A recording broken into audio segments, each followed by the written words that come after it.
নির্ভীক ভাইকে অনেক বছর ধরে ভালোবাসি আমি। সে আমার প্রথম অনুভূতি, আমার প্রথম প্রেম, যাকে নিয়ে আমি বুনি হাজার খানেক স্বপ্ন। তদ্রূপ আমি তার কাছে সবচেয়ে জঘন্য, যার ছায়াকেও ঘৃণা করেন তিনি। তবুও ছাড়ছি না পিছু, পড়ে আছি দাঁত কামড়ে। লাইফ থেকে একটা বছর পিছিয়ে গেলাম শুধু তাকে একটু দেখার লোভে। দ্বিতীয় প্রেমিকের জন্য আমি আমার প্রথম প্রেমিককে খুন করে এলাম।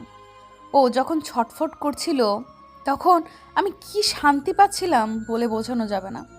আশ্চর্য হলেও সত্য, ও শরীর থেকে কোনো রক্ত বের হয়নি। কী সব বলে যাচ্ছিস উনি? কাকে খুন করেছিস তুই? প্রথম প্রেমিক মানে? বুঝিসনি? না। নিজের খেয়ালিপনায় নিজেই তাচ্ছিলে হাসে অনন্দিতা। জীবন তাকে হেলায় বেলায় ঘুরাচ্ছে।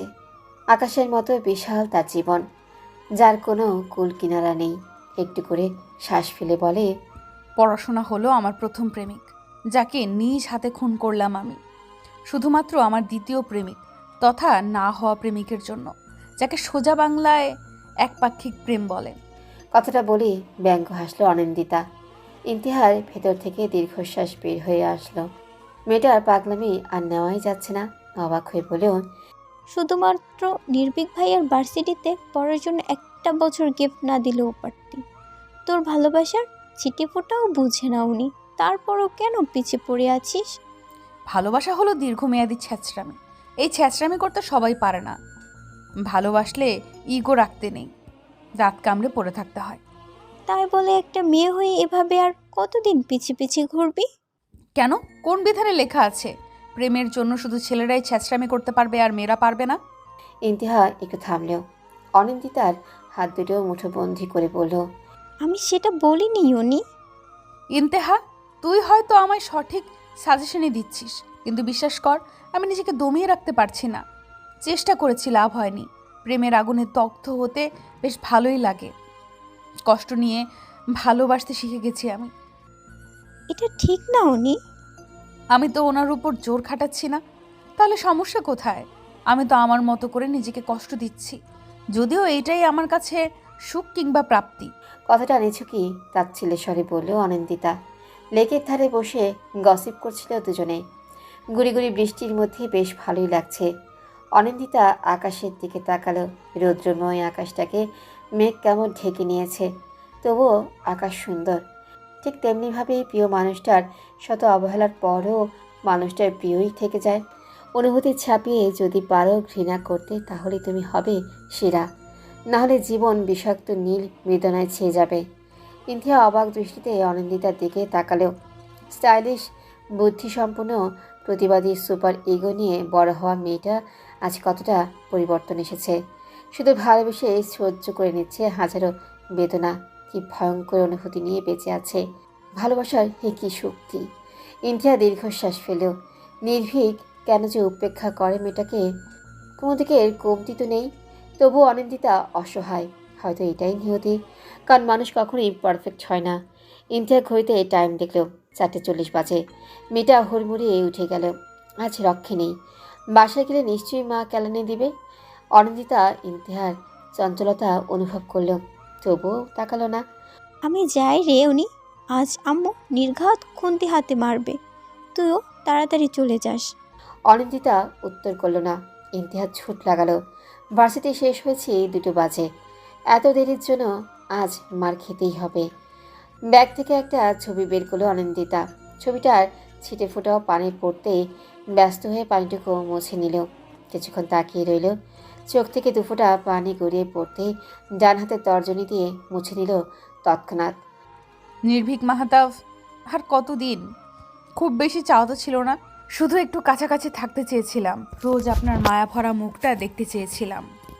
মাদক দ্রব্যের মতো কণ্ঠটা আঁকড়ে ধরতে চেয়েছিলাম, সেটাও সহ্য হলো না।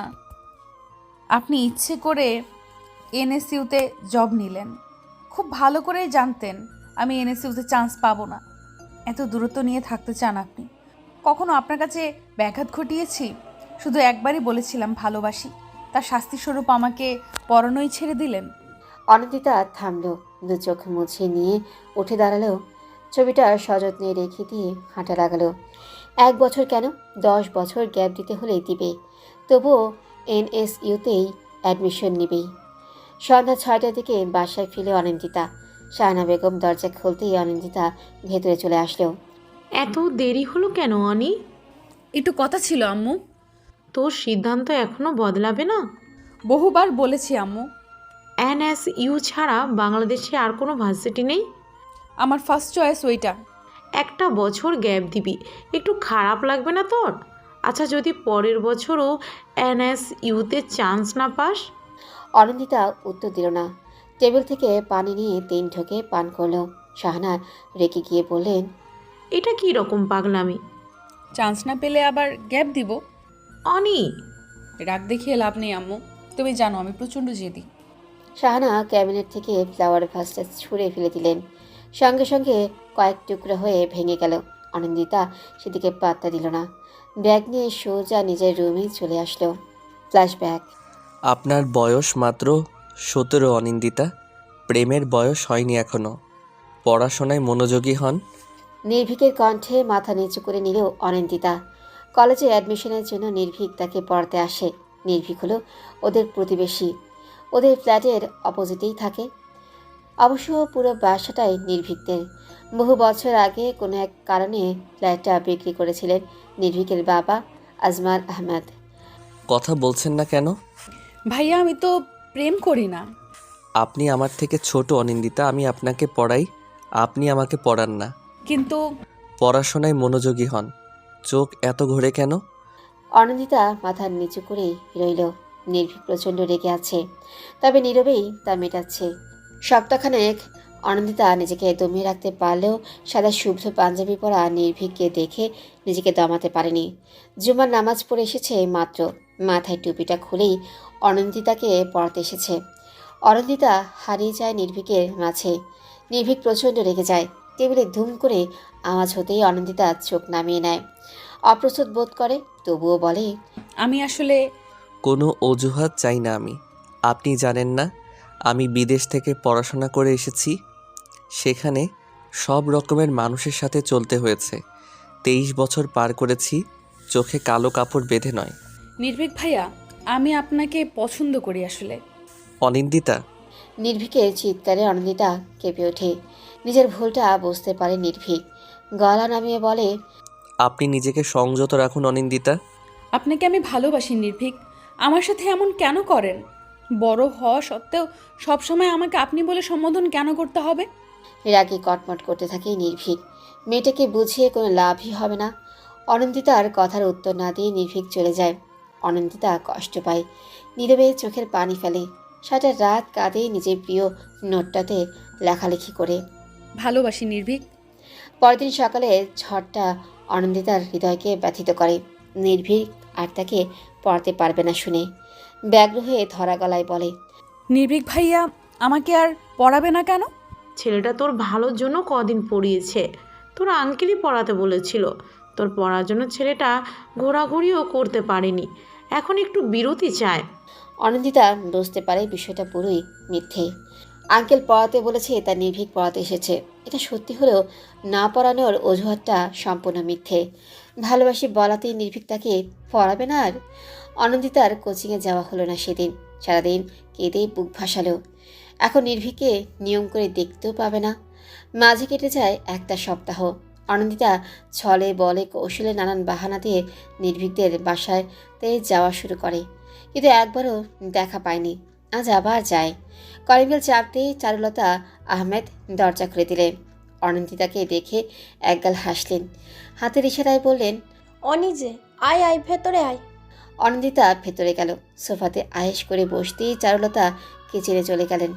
চোখ ঘুরিয়ে ঘুরিয়ে পুরো ফ্ল্যাটটা দেখতে লাগলো। বেশ দামি জিনিসপত্রে গোছানো ফ্ল্যাট। ফ্ল্যাট বলে ভুল হবে, কারণ ফ্ল্যাটটা দোতলা মডেলের, অর্থাৎ ডুপ্লেক্স বাসার মতো করে করা। অনিন্দিতা উকি ঝুঁকি মারতে লাগলো।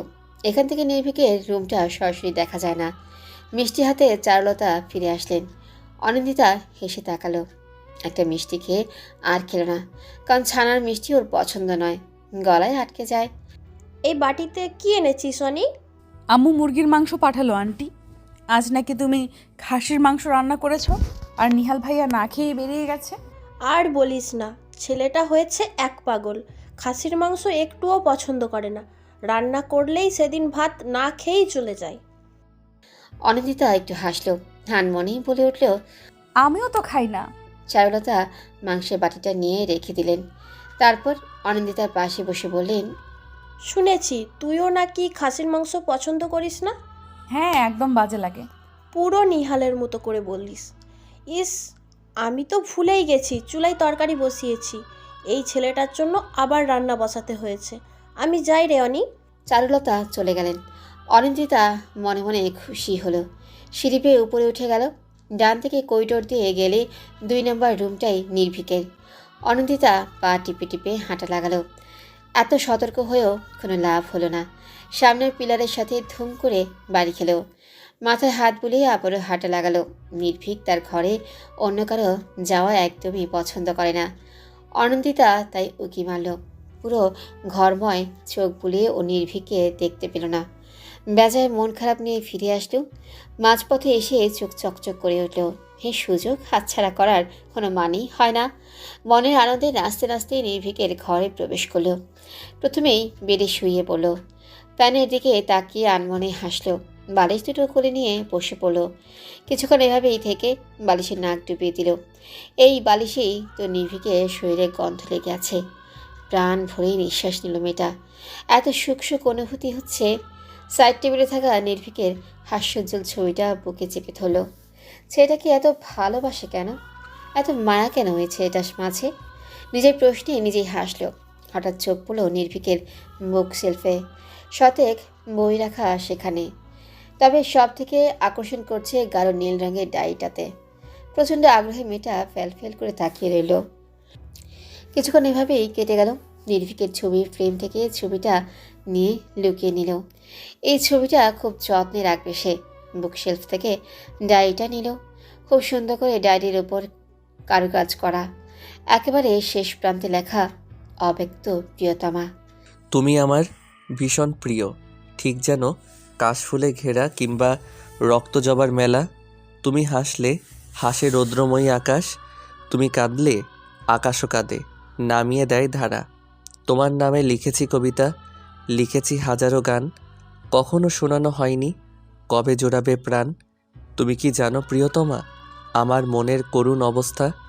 কখনো কি শুনেছে এই বুকের ধুকপুকানি কখনো? অনিন্দিতা আর পড়তেই পারল না। ডায়েরিটা টেনে নিয়ে গেল নির্ভীক।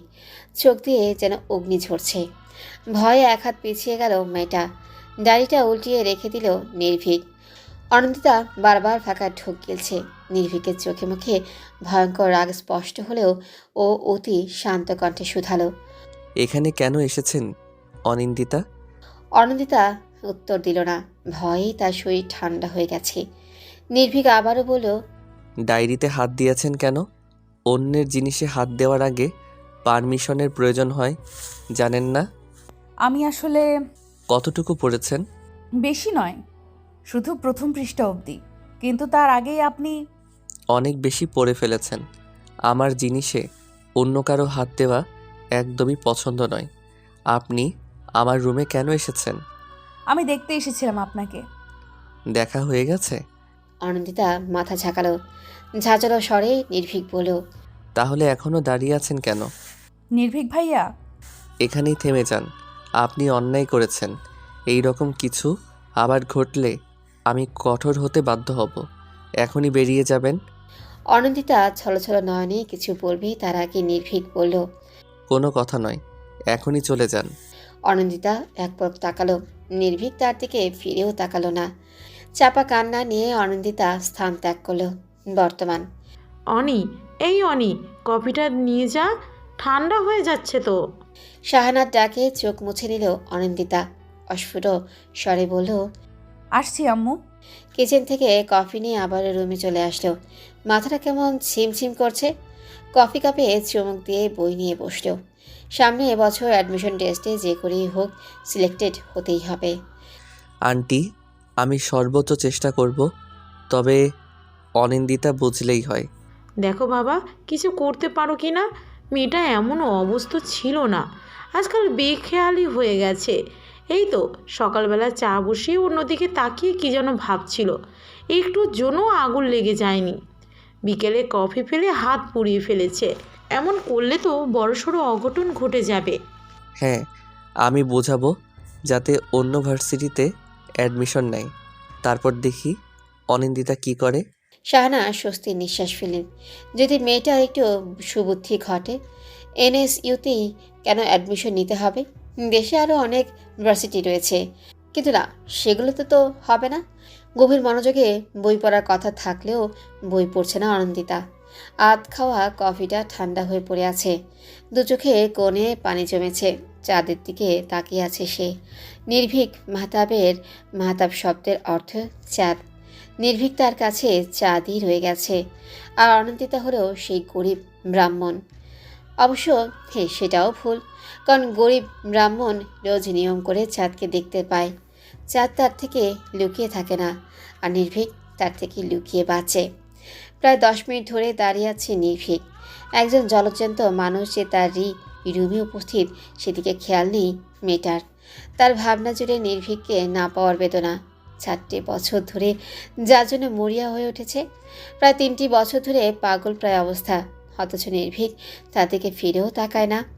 নির্ভীক খ্যাক করে কেসে অনন্দিতার মনোযোগ পাওয়ার চেষ্টা করলো। অনন্দিতা ঘুরে তাকাতেই বলল, আপনি নাকি 1 বছর গ্যাপ দিচ্ছেন অনিন্দিতা? অনন্দিতা উঠে দাঁড়ালো। নির্ভীককে নিজের ঘরে আশা করেনিও।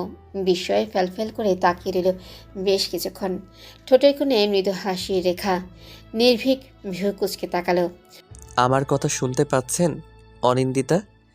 অনন্দিতা হকচকিয়ে উঠল। জামা টেনে নিয়ে ভালো করে ওড়না পেঁচিয়ে বলল, জি। এটা কি ঠিক হচ্ছে? কেন ঠিক নয়? নির্ভীক ঘুরে দাঁড়ালো। অনন্দিতা টেবিল থেকে বই নিতে গিয়ে চোখ পড়ল বুক শেলফে। মুহূর্তেই রাগ উঠে গেল। প্রতিটা বই ঘেঁটে দেখতে লাগলো। অবাকের চরম পর্যায়ে অনন্দিতা। নির্ভীকে ঠোঁট দুটো কাঁপছে। একটা বই মেয়েটার দিকে এগিয়ে দিয়ে রাগ মিশ্রিত কণ্ঠে বলল, এইসব কি? কি? আমার সাথে মজা করছেন? মজা কেন করব? এগুলো তো বই। টেবিলের উপর ধুম করে বইটা রাখলো। 8টা বই বের করে নিয়ে বলল, প্রতিটা বই প্রেম নিয়ে লেখা। পড়াশোনা বাদ দিয়ে এইসব পড়েন আপনি, আর এর জন্যই মাথার পোকাগুলো নড়ে চড়ে ওঠে। আপনি কি করে জানলেন এসব প্রেমের বই? নির্ভীক হকচকিয়ে উঠল। প্রশ্ন এড়াতে বলল, আমি এগুলো নিয়ে যাচ্ছি। প্রেমের সংলাপ না পড়ে বই পড়ুন, কাজে আসবে। চাই না আমার কোনো কাজ। জেদ করছেন? না, জেদ করছি না আমি। আমি শুধু জানি একজনকে ভালোবাসি। থেমে যান। এনএসইউতে চান্স পাওয়ার ইচ্ছাটার একমাত্র কারণ যে আমি, সেটা খুব ভালো করেই জানি। এইসব পাগলামি বন্ধ করুন। এতে বিন্দুমাত্র লাভ হবে না, বরং যে নিজের ক্ষতি করছেন। অনন্দিতা চোখ দুটো নামিয়ে নিল। নিজের দুর্বলতা দেখিয়ে কোনো লাভ নেই। পেছন ফিরে নিয়ে বলল, আমি পাগলামি করছি না। আমার এনএসইউতে অ্যাডমিশন লাগবে, সেটা যে করেই হোক। নির্ভীকের প্রচণ্ড রাগ উঠে গেল। সমস্ত রাগ বইয়ের উপর উঠালো। বইগুলো দুমড়ে মুচড়ে নিয়ে চলে গেল।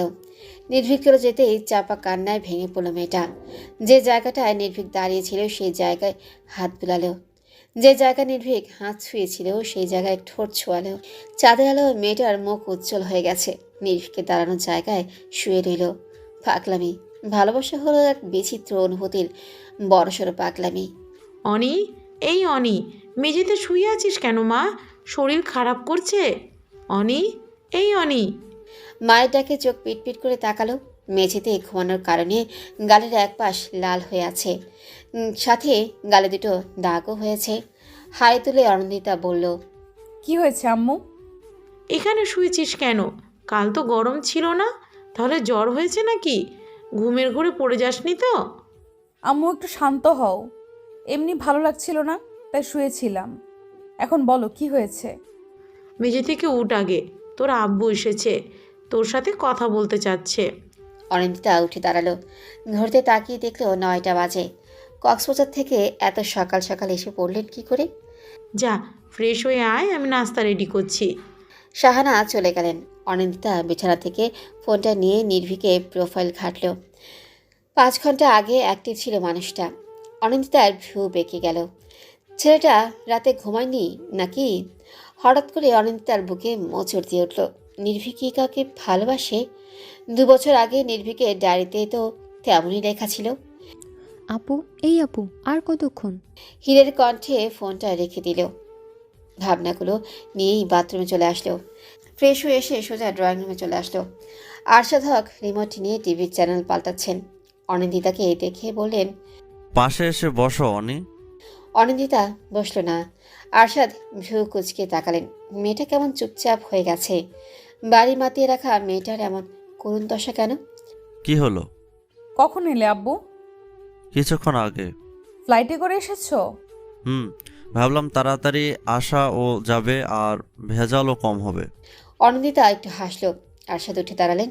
মেয়ের মাথায় স্নেহের হাত রেখে বললেন, তুমি তোমার সিদ্ধান্ত এখনো বদলাবে না।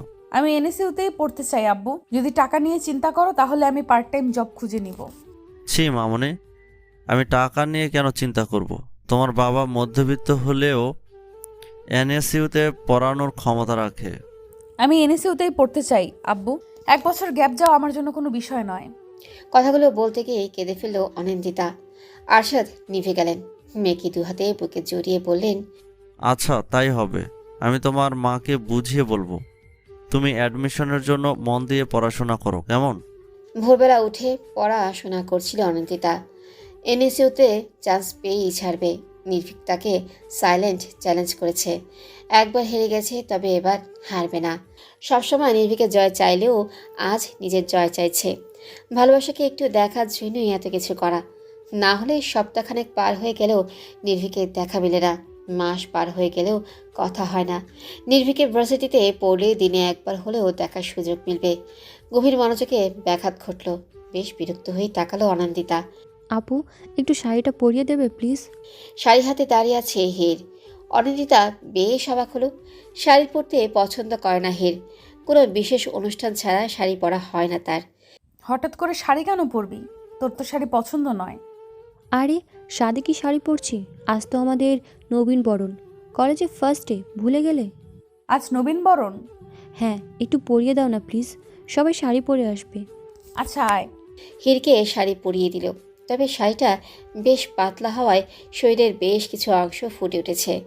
হির একটু স্বাস্থ্যবান হওয়াতে শাড়িটা মোটা করে পরানো সম্ভব নয়।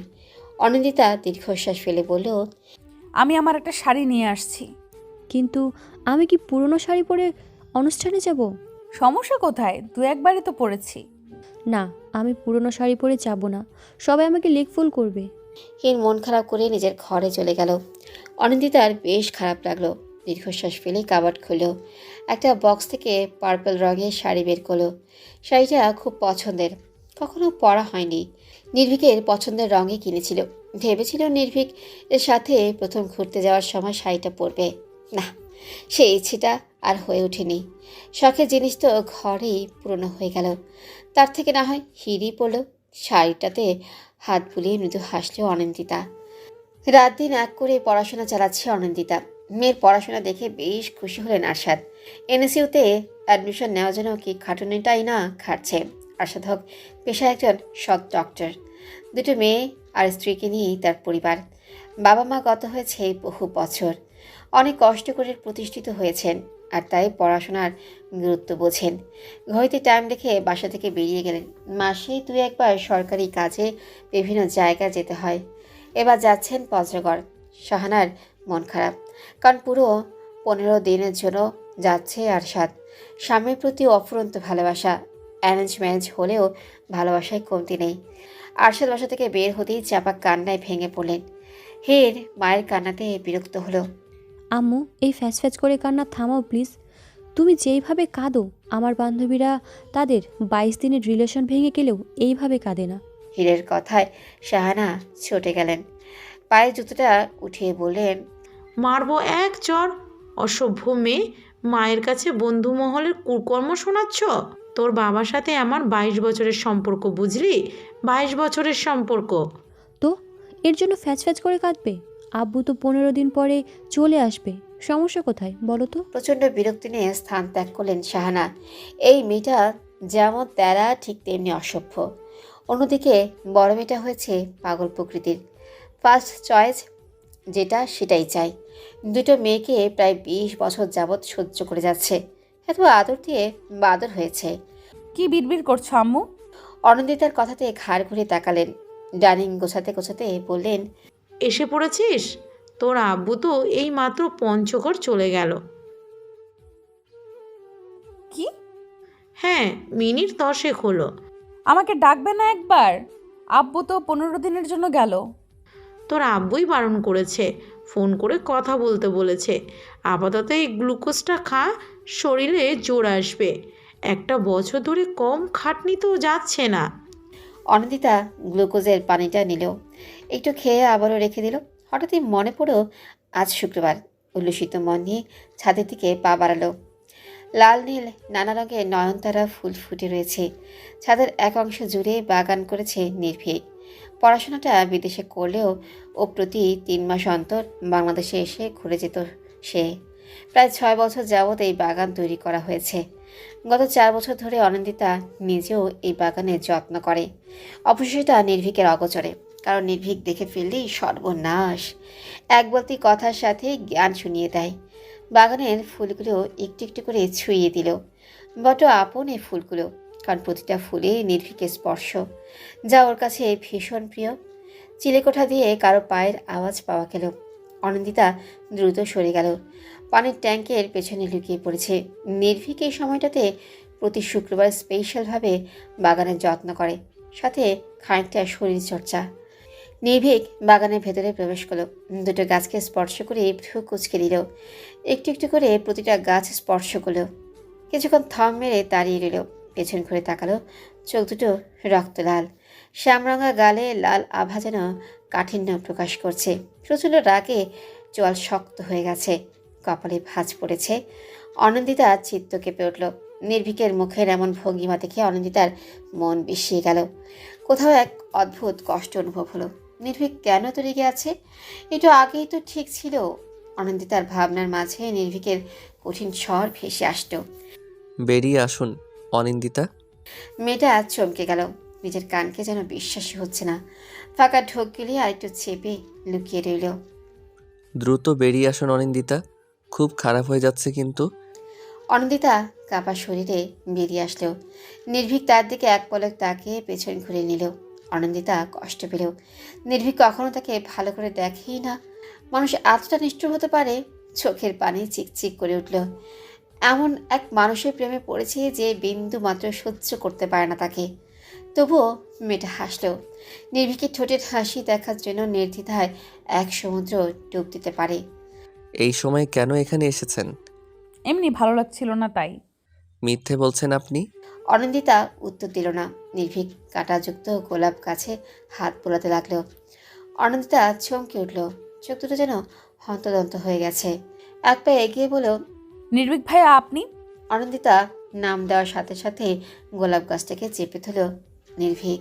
মুহূর্তেই হাঁটা ছিন্ন বিচ্ছিন্ন হয়ে রক্ত ঝরতে লাগলো। অনিন্দিতা ডুকরে কেঁদে উঠল। তাদের দাঁত চেপে নির্ভীক বলল, এখানেই থেমে যান, আর এক পা বাড়ালে ভয়ঙ্কর কিছু হয়ে যাবে। নির্ভীক ভাইয়া। আগাবেন না। অনিন্দিতা নির্ভীকের কথার দিকে পাত্তেই দিল না। জলভরা নয়নে ছুটে আসলো নির্ভীকের কাছে। নির্ভীকের হাত দুটো চেপে ধরল। ঝটকা মেরে হাতটা সরিয়ে নিল নির্ভীক। অনিন্দিতা যেন ভয় পেয়ে গেল, কারণ নির্ভীক কাটা স্থানে ক্যাকটাস গাছের পাতা চেপে ধরেছে। মেয়েটা ডুকরে কেঁদে উঠল। হাতে নির্ভীকের রক্ত লেগে আছে। নির্ভীকের চোখ দুটো ফুলে ফেপে উঠেছে। ব্যথায় মাথা টনটন করে উঠছে। ধরা গলায় নির্ভীক বলল, আপনি আরও ভয়ঙ্কর কিছু দেখতে চান? অনিন্দিতা মাথা ঝাঁকালো। নির্ভীকের হাতের দিকে তাকিয়ে রইল। কষ্টে মুখটা ভারী হয়ে উঠেছে। টপটপ করে রক্ত পড়ছে। লাল রঙের সেই স্থানটা জ্বলজ্বল করছে। এখানে দাঁড়িয়ে আছেন কেন? বলেছি না এই সময়টাতে ছাদে আসবেন না। অনিন্দিতা ছাদের মেঝেতে বসে পড়ল। নির্ভীকের পা তার এক হাত দূরে। পা স্পর্শ করতে যেতেই নির্ভীক দুকদম পিছিয়ে গেল। অনিন্দিতা নির্ভীক যেখানে দাঁড়িয়ে ছিল সেখানে মাথা ঠেকিয়ে দিল। নির্ভীক ফিরেও তাকালো না। আমি আর কখনো আসবো না, শুধু হাতটা সরিয়ে ফেলুন। রক্ত ঝরছে, আপনি কষ্ট পাচ্ছেন। তার থেকে বেশি কষ্ট আপনি আমাকে দিচ্ছেন।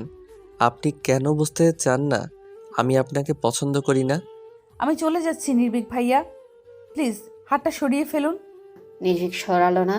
অনিন্দিতা বুঝতে পারল বিষয়টা। নির্ভীকে দাঁড়িয়ে থাকা জায়গায় চুমু খেল। ছাদে পড়ে থাকা রক্তগুলো দু হাতে মেখে নিল। নির্ভীকের হাতের দিকে তাকিয়ে কাঁদছে মেয়েটা। নির্ভীকের দৃষ্টি স্থির। এখনও ক্যাকটাস গাছের পাতা চেপে আছে, সূচের মতো বিঁধে গেছে কাঁটাগুলো। অনিন্দিতা পেছনে তাকালো না আর, ছুট লাগালো। অনিন্দিতা চলে যেতেই নির্ভীক হাতটা সরিয়ে ফেল। পুরো হাতে শত শত কাঁটা বেঁধে আছে। ব্যথায় চোখ দুটো বন্ধ হয়ে এলো। ছাদের এক করে বসে কাঁটাগুলো উঠাতে লাগলো। যন্ত্রণায় হাঁসফাঁস করছে অনিন্দিতা। যতটা যন্ত্রণা নির্ভীক পেয়েছে তার থেকে দ্বিগুণ যন্ত্রণা সে পেয়েছে। মনের যন্ত্রণাতেই থেমে থাকেনি। হাতে কাটা কম্পাস ঢুকিয়ে নিয়েছে। ক্ষত হয়ে গেছে, কিছুটা মাংস উঠে গেছে। সাদা মাংস বেরিয়ে জায়গাটা ভয়ানক দেখাচ্ছে। রক্ত পড়ছে টপ টপ করে। তাতে কোনো ধ্যানই নেই। মেঝেতে গড়াগড়ি খাচ্ছে। মাথার কাছে নির্ভীকের রক্তের ছাপ। খুব যত্ন করে ডায়েরিতে আগলে রেখেছে নির্ভীকের রক্ত। হাতের ব্যথা যেন কিছুই নয়, তবে নির্ভীকের রক্ত তাকে পাগল করে দিচ্ছে। শাহানা এসে দুবার ডেকে গেছে, অজুহাত হিসেবে মাথা ব্যথা বলেছে। বিকেলে হাতে ব্যান্ডেজ করে দিচ্ছে হির। অনিন্দিতা অনুভূতি শূন্য। শাহানা চোখের পানি ফেলছেন বহুক্ষণ। কান্না থামিয়ে গেছে নির্ভীকদের বাসায়। হিরের চোখে পানির ধারা নেমে এসেছে। কেন এমন করলে আপু? তুমি এমন কেন করো? হাতটার কি অবস্থা করেছো? কোনো খেয়াল আছে? নিজের প্রতি কেন এত রাগ দেখাচ্ছ? এনএসইউতে অ্যাডমিশন নেওয়ার জন্য এ কি পাগলামি?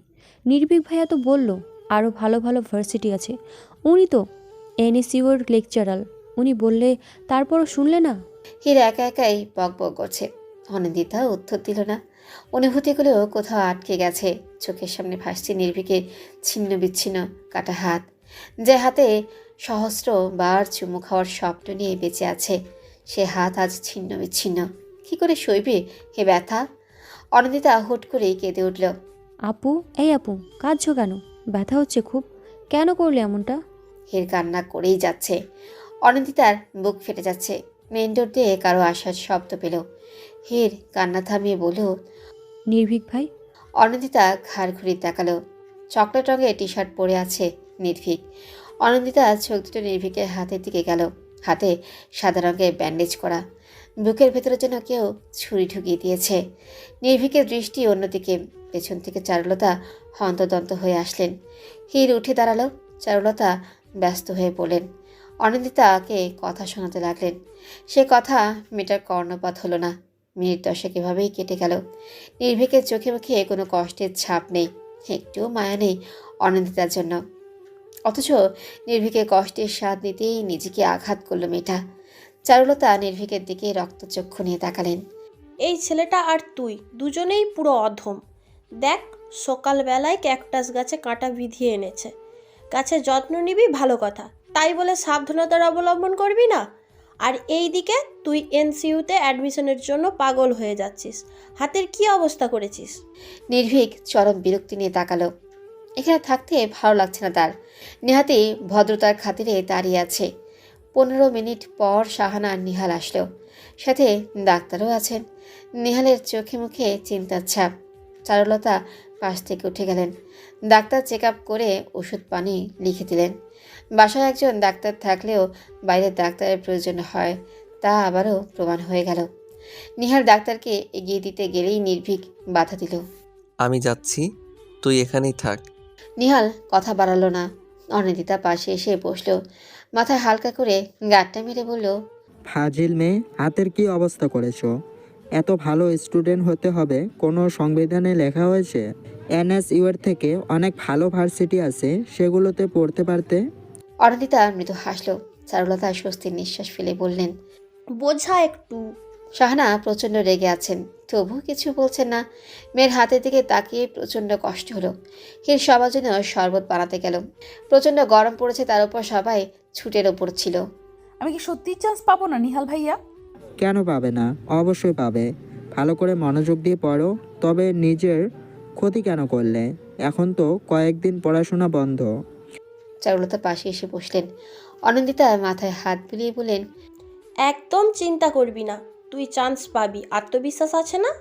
অনিন্দিতা মাথা ঝাঁকালো। নির্ভীক মাত্রই ফিরে এসেছে। চারুলতা বললেন, নির্ভীককে বলবো তোর অ্যাডমিশন টেস্ট অবধি যেন পড়াই, দেখবি এবার চান্স পাবিই পাবি। অনন্দিতা সম্মতি জানিয়ে দরজায় তাকালো। বিরক্তি নিয়ে তাকিয়ে আছে নির্ভীক, যেন এক্ষুনি সব কিছু ধ্বংস করে দিবে। টানা সারাদিন কান্না করায় কণ্ঠ ভেঙে গেছে অনন্দিতার। হাতের ব্যথায় আর টানা কান্না করায় ঠান্ডা লেগে জ্বর এসে গেছে। 3 দিন অবধি এ জ্বর বেড়েই চলল। 7 দিনের মাথায় জ্বর নামলো। সবাই দেখতে আসলেও নির্ভীক দিক দিল না। এতটা হেলায়ও মেয়েটা নির্ভীককে খুঁজেই চলেছে, কিন্তু কোথাও নির্ভীকের দেখাই গেল না। মাঝে একদিন ডাক্তার দেখানোর জন্য বের হচ্ছিল, সিঁড়ি দিয়ে নামার সময় চোখাচোখি হয়, তবে নির্ভীক তার খোঁজ নেয়নি। শাহানার সাথে 2-1টা কথা বলে চলে গেছে। প্রচণ্ড কষ্ট নিয়ে 10-10টা দিন কাটিয়ে দিল অনিন্দিতা। এখন শরীর অনেকটাই সুস্থ। চারুলতার কথা অনুযায়ী আজ নির্ভীক পড়াতে আসবে। বেজায় খুশি মেয়েটা, কতদিন পর আজ নির্ভীককে দেখতে পাবে। পরিপাটি হয়ে বসে আছে অনিন্দিতা। যদিও নির্ভীক তার দিকে ফিরেও তাকায় না, তবুও নিজেকে পারফেক্ট দেখানো চাই। হঠাৎ করেই ফোনটা বেজে উঠল। ইন্তিহা কল করেছে। রিসিভ করেই বলল, হ্যাঁ ইন্তেহা বল। এখন কেমন আছিস তুই? ভালো। এখনো মন খারাপ? নির্ভীক ভাইয়া তোকে দেখতে আসেনি না? আরে তা কেন হবে, এই তো সেদিনও সিঁড়িতে দেখা হলো। অত ঘটা করে দেখা সাক্ষাৎ হয় নাকি? কথাগুলো বলার সময় আনন্দিতা স্বর কেঁপে উঠল। কত কষ্টে নিজের আবেগ লুকিয়ে আছে তা নিজেও জানে না। ইন্তিহা দীর্ঘশ্বাস বুঝিয়ে দিলেও সে ধরা পড়ে গেছে। আমাকে বোঝাতে হবে না আর। আজ থেকে নির্ভীক ভাইয়া তোকে পড়ানোর কথা, তাই না? হ্যাঁ, আন্টি তো বলেছে, দেখি উনি আসেন কিনা। আচ্ছা ঠিক আছে, ভালো করে পড়িস। কিন্তু এমনিতেই 1টা বছর পিছিয়ে গেলি। এখন রাখছি, কেমন? আচ্ছা। অনিন্দিতা ফোন রেখে দিল। চোখে পানি চিকচিক করছে। পেছনে ঘুরতেই নির্ভীককে দেখতে পেল। অবাক চোখে তাকালো। নির্ভীক তার বুকশেলফ নাড়াচাড়া করছে। কখন এলেন উনি? কিছু ম্যাথ লিখে দিয়েছি, সলভ করুন। অনন্দিতা মাথা ঝাঁকালো ঠিকই, তবে চোখ সরালো না। ব্ল্যাক ট্রাউজারের সাথে ছাই রঙা টি শার্টটা এত ভালো ছানায় ছিল না। নির্ভীক পেছনে ঘুরে তাকালো। অনন্দিতাকে তাকিয়ে থাকতে দেখে বেশ বিব্রত হলো, তবে তেমন কিছুই না বলে বই দুটো টেবিলে রাখলো। অনন্দিতার সেদিকে খেয়ালই নেই। দেখা শেষ হলে পড়তে বসুন। অনিন্দিতা চমকে তাকালো। নির্ভীকের কথায় খানিকটা লজ্জা পেল। নির্ভীকে ডান হাতের দিকে বারবার তাকানোর চেষ্টা চালালো, তবে ব্যর্থ হলো। ছেলেটার হাতে এখনো কি যন্ত্রণা হয়। স্কেল দিয়ে টেবিলে বাড়ি দিতে অনিন্দিতা চমকে উঠল। নির্ভীক মুখে কাঠিন্য এনে বলল, আমি কি চলে যাব? সরি। নির্ভীক উত্তর দিল না। অনিন্দিতা পড়তে বসলো। বারবার মনোযোগে ব্যাঘাত ঘটছে। হঠাৎ করে নির্ভীকের ফোন আসলো। ফোন রিসিভ করে ব্যালকনিতে চলে গেল। লেকের ধারে বসে আছে রোজ। মেয়েটার সুশ্রী মুখে বিন্দু বিন্দু চিন্তার ছাপ। সূর্য তার সারাদিনের কর্মব্যস্ততায় জীবন পেরিয়ে আকাশের বুকে নিজেকে লুকিয়ে নিয়েছে। ভারী নিঃশ্বাসের শব্দ কেমন নিস্তব্ধতায় সুর তুলেছে। বারবার ঘুরে দেখছে সে। উপায় না পেয়ে ফোনে নাম্বার ডায়াল করে কল লাগালো। আর কতক্ষণ লাগবে নির্ভীক? আসছি তো। রাস্তায় প্রচণ্ড জ্যাম ইয়ার। জ্যামে বসে থাক তুই। এদিকে পুরো লেক ফাঁকা হয়ে গেছে, কেউ তুলো নিয়ে গেলে আমাকে আর পাবি বল? রাগ করিস না, একটু ওয়েট কর, এসেই পড়েছি। আচ্ছা আয়। রোজ কল কেটে মৃদু হাসল। ফোনের লক স্ক্রিনে তার আর নির্ভীকের হাস্যজ্জ্বল ছবি। কানাডাতে ভার্সিটির শেষ দিনের ছবিটা তোলা। দীর্ঘশ্বাস ফেলে নির্ভীকের অপেক্ষা করতে লাগলো। মিনিট 10 পর নির্ভীক চলে আসলো। রোজ হালকা হেসে সেদিকে আসলো। নির্ভীকে এক হাতে জড়িয়ে বলল, অসভ্য, প্রথম দিনেই এত লেট? সরি। রোজ বিগলিত হাসল। নির্ভীকের বা হাতটা গোটানো দেখে ভ্রু কুচকাল। খপ করে নির্ভীকের হাত ধরতে যেতেই নির্ভীক সরে গেল। দেখা হাতে কি আছে? দেখাবো না। খারাপ হয়ে যাচ্ছে কিন্তু। তো নির্ভীক, আমি কিন্তু তোকে খুব মারবো। নির্ভীক ভয় পাওয়ার ভান করে বলল, মাফ কর আমায়, দেখাচ্ছি তো, একটু ওয়েট। রোজ মাথা ঝাঁকালো। নির্ভীক পেছন থেকে একগুচ্ছ অর্কিড বের করে দিতেই রোজ লাফিয়ে উঠল। নির্ভীক মৃদু হাসি ফুটিয়ে তাকালো। রোজের সামনে আসা চুলগুলো টেনে দিয়ে বলল, এটার জন্যই এত লেট হলো। কতগুলো ফুলের দোকান ঘুরতে হয়েছে, সময় আর টাকা দুটোই গেছে। খোটা দিচ্ছিস? একটু একটু। রোজ খিলখিল করে হাসে। নির্ভীক হইতে সময় দেখে নিয়ে বলল, কোন রেস্টুরেন্ট? রেস্টুরেন্টে নয়, ক্যাফেতে যাব। রক্তরাঙা কাগজটাতে নাক ডুবিয়ে রেখেছে অনিন্দিতা। নির্ভীকের রক্তে ঘ্রাণ যেন তাকে পাগল করে দিচ্ছে। বারবার রক্তরাঙা কাগজটাতে ঠোঁট ছোঁয়াচ্ছে। নির্ভীকে স্পর্শ করা বইগুলো বুকে চেপে ধরেছে। বিকেলে কারোর সাথে কথা বলে বেরিয়েছিল নির্ভীক। তাতে একটু মন খারাপ হয়েছিল, তবে ভীষণ সুখ সুখ অনুভূতি হচ্ছে। যাওয়ার আগে নির্ভীক তাকে একবার ঘুরে দেখেছে, যদিও চোখে মুখে ছিল বিরক্তির নীল ছায়া। অনি, এই অনি। আসছি আম্মু। বইগুলো গুছিয়ে অনিন্দিতা চলে গেল। শাহানা ব্যথায় কুকড়ে গেছেন। হে পা টিপে দিচ্ছে। কি হয়েছে আম্মু? বাতের ব্যথাটা বোধ হয় বেড়েছে, সাথে মাথাটাও ঝিম মেরে আছে। আচ্ছা, আমি তেল মালিশ করে দিচ্ছি। তার আগে নাস্তাটা খেয়ে নে। পরে খাবো। খুব যত্নে মায়ের মাথায় তেল মালিশ করে দিচ্ছে অনিন্দিতা। হির পা টিপে দিতে গিয়ে ক্লান্ত হয়ে ঘুমিয়ে পড়েছে। শাহানার চোখও প্রায় লেগে এসেছে। আম্মু, হুম মনে হয় ছোটবেলায় একটা গল্প শুনেছিলাম, ঘুম পাড়াতে আমায়। হুম তাতে কি হয়েছে? গল্পটা শোনাও না প্লিজ। এখন কি বাচ্চা আছিস তুই? ওই সব তো রূপকথার গল্প, বাস্তব হয় না কখনো। আহা, বলোই না। আচ্ছা বলছি। গল্পের কথা শুনে জেগে বসেছে হির।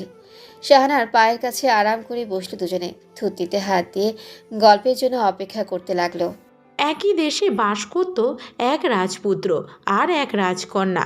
দুজনের মাঝে তেমন কিছুই মিল ছিল না, তবে রাজকন্যা বেশ পছন্দ করত রাজপুত্রকে, আর রাজপুত্র তার উল্টা। রাজকন্যাকে একদমই দেখতে পারত না। একটা সময় সেও রাজকন্যার প্রেমে পড়ে যায়। তখন রাজকন্যা বেঁকে বসে, আর রাজপুত্র পাগলের মতো করতে থাকে। হাজারো কষ্টের মাঝে জর্জরিত রাজপুত্র ভেঙে পড়ে। রাজকন্যা নিজের প্রিয়তমর কষ্টে কষ্টিত হয়। সমস্ত কিছু ছাপিয়ে রাজপুত্রর কাছে ফিরে আসে, আর তারপর রাজপুত্র আর রাজকন্যা একটা লম্বা জীবন একসাথে কাটায়। হির হাততালি দিয়ে উঠল। শাহানা হেসে নিজের রুমের দিকে অগ্রসর হয়। অনিন্দিতা চোখ চকচক করছে। আচ্ছা, তার রাজপুত্র কি কখনো তার হবে? সেও কি নির্ভীকের সাথে লম্বা একটা জীবন কাটাবে, নাকি রূপকথার গল্প রূপকথাই থেকে যাবে? আব্বু, আমি আবার কানাডা ফিরে যেতে চাই। 3 মাস অন্তর অন্তর না হয় দেশে আসবো, তবুও বারণ করো না প্লিজ। ছেলের কথাতে প্রচণ্ড চমকালেন আজমল। 7 বছর বিদেশে পড়াশোনা করেছে, তাই বলে এখনও বিদেশে চলে যাবে? আজমল একটু সময় নিয়ে ভাবলেন, মুখে বিরক্তি ফুটিয়ে বললেন, তোমার এমন সিদ্ধান্তের কারণ কি নির্ভীক? এমনি, তুমি জানো কানাডাতে আমার খুব ভালো জব হয়েছিল, স্যালারিও ছিল 3 গুণ। টাকার জন্য কানাডা ফিরতে চাচ্ছ? তেমনটা নয়, আসলে আমার ভালো লাগছে না বিডিতে। যদি টাকা নিয়ে ভেবে থাকো, তাহলে আমি বলবো তোমার বাবার যা টাকা আছে এতে তুমি বেশ ভালো জীবনযাপন করতে পারবে। আর যদি অন্য কিছু হয়ে থাকে তাহলে বলবো ভুলে যাও সেই সব বিষয়। এইচএসসি পরীক্ষার পরই বিদেশে পাড়ি জমিয়েছো। আমাদের বয়স হয়েছে, তোমাদের প্রয়োজন। বিদেশে থাকলেও তো আমি তোমাদের কাছে ফিরবো, তাহলে সমস্যা কোথায় আব্বু? ভুলে যেও না 3 বছরের চুক্তি করেছো এনএসইউর সাথে। সেটার জন্যই তো তোমার সাহায্য প্রয়োজন। বাবা ছেলের এক প্রকার কথা কাটাকাটি হয়ে গেল। নির্ভীক রেগে বাসা থেকে বের হয়ে গেল।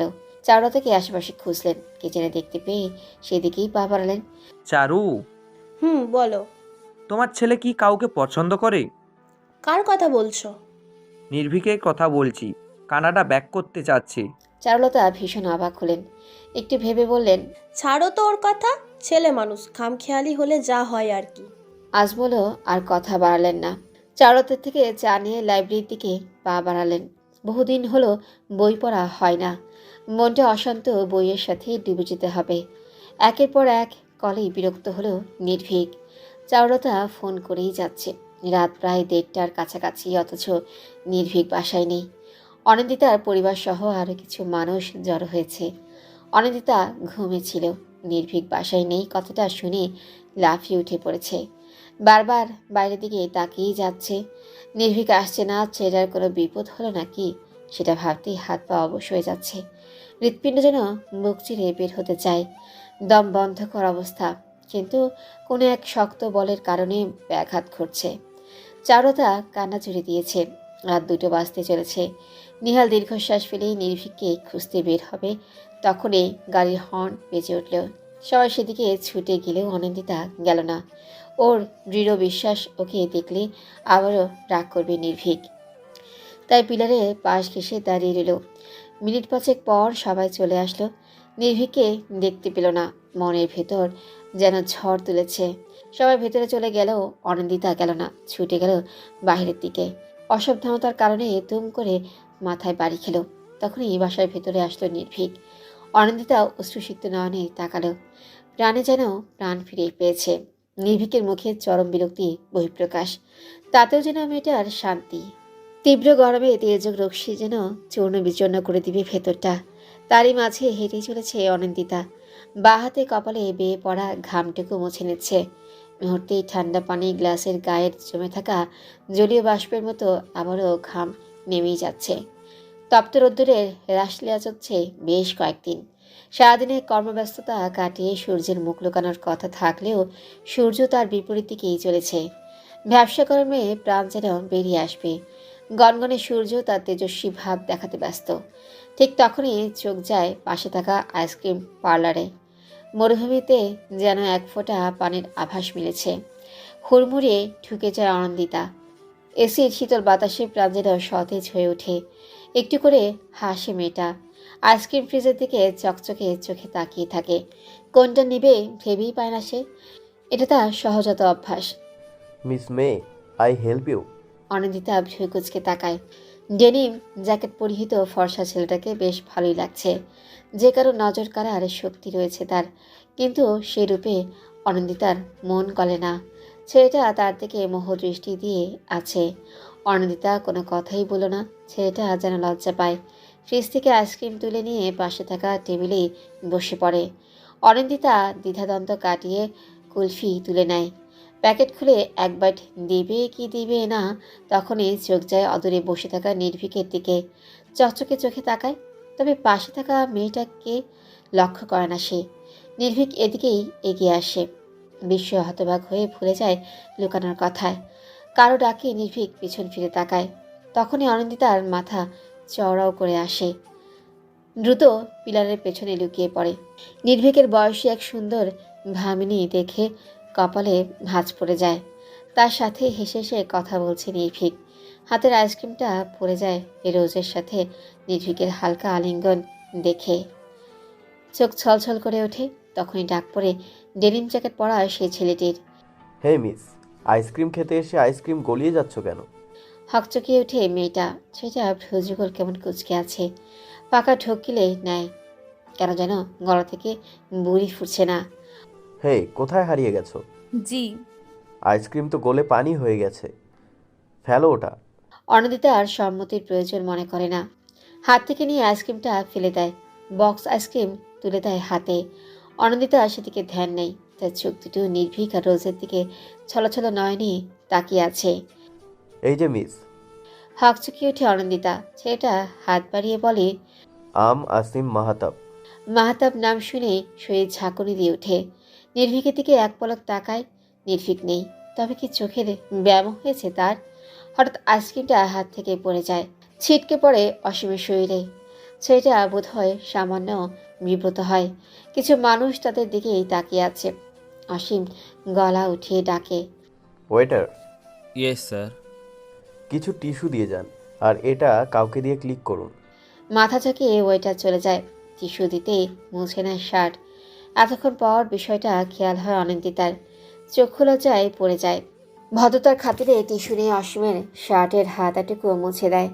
ছেলেটা লম্বা হাসে। তাতে যেন আর লজ্জা পায় সে। ইটস ওকে, হাইপার হয়েও না, I am totally okay. Sorry. It's all right. But কি ভাবছিলে তুমি? না মানে অনিন্দিতার অস্বস্তি দেখে প্রসঙ্গ পাল্টায় অসীম। দুটো আইসক্রিম নিয়ে বিল মিটিয়ে বেরিয়ে আসে। নিজেকে সামলে নেয় অনিন্দিতা। ভদ্রতার খাতিরে আইসক্রিমটা নেয়। যথাসম্ভব বাসায় যেতে হবে তাকে। তবে অসীম তার কথা ঝুলি নিয়ে বসেছে। কোনো কথাই অনিন্দিতার কর্ণপাত হয় না। অসীম বুঝতে পারে মেয়েটা তার কথাই শুনছে না। দীর্ঘশ্বাস লুকিয়ে অনিন্দিতার বাহু টেনে ধাক্কা দেয়। জি, আমার বাসায় যেতে হবে। আচ্ছা যাও। বাই দ্য ওয়ে, ভার্সিটি নাকি কলেজ? কোনোটাই না। মানে? এনএসইউতে চান্স পাইনি, তাই 1 বছর গ্যাপ দিয়েছি। ও মাই গড, এই সামান্য কারণে 1 বছর পিছিয়ে নিলে? অনিন্দিতা উত্তর দেয় না। নির্ভীক মোটেও কোনো সামান্য বিষয় না। আসিম ঘড়িতে সময় দেখে। সূর্য তার তেজস্বী ভাব আকাশের বুকে লুকিয়ে নিয়েছে। একটু পরেই সন্ধ্যা হবে। মেয়েটার যাওয়া প্রয়োজন। কথা বলে না আসিম। একটু হেসে বলে, তোমার সাথে পরিচয় হয়ে ভালো লেগেছে। বাই দ্য ওয়ে, আমরা কিন্তু সেম ব্যাচই ছিলাম। অনিন্দিতা একটু হাসে। আসিম পকেটে হাত গুজে দিয়ে বলে, যাও। অনিন্দিতা যেন চাঁদ হাতে পেয়েছে। লম্বা লম্বা পা ফেলে এগিয়ে যায় সামনের দিকে। আসিমও মৃদু হেসে পা বাড়ায়। চশমাটা খুঁজে চলেছে নির্ভীক। চশমা পরাটা সবার কাছে ফ্যাশন হলেও তার কাছে মানবিকতা। একজন লেকচারার হিসেবে চশমা পরা যেন বিজ্ঞ করে তোলে। তার এই ভাবনার কোনো সঠিক অভিধান আছে নাকি জানা নেই। চশমা খুঁজে না পেয়ে রুম থেকে বেরিয়ে আসে। আজমাল করিডোর দিয়ে ছাদের দিকে চলছিলেন। ছেলেকে দেখতে পেয়ে হাঁক ছেড়ে ডাকে, নির্ভীক, জি আব্বু। আজ এত সকাল সকাল কোথায় যাচ্ছ তুমি?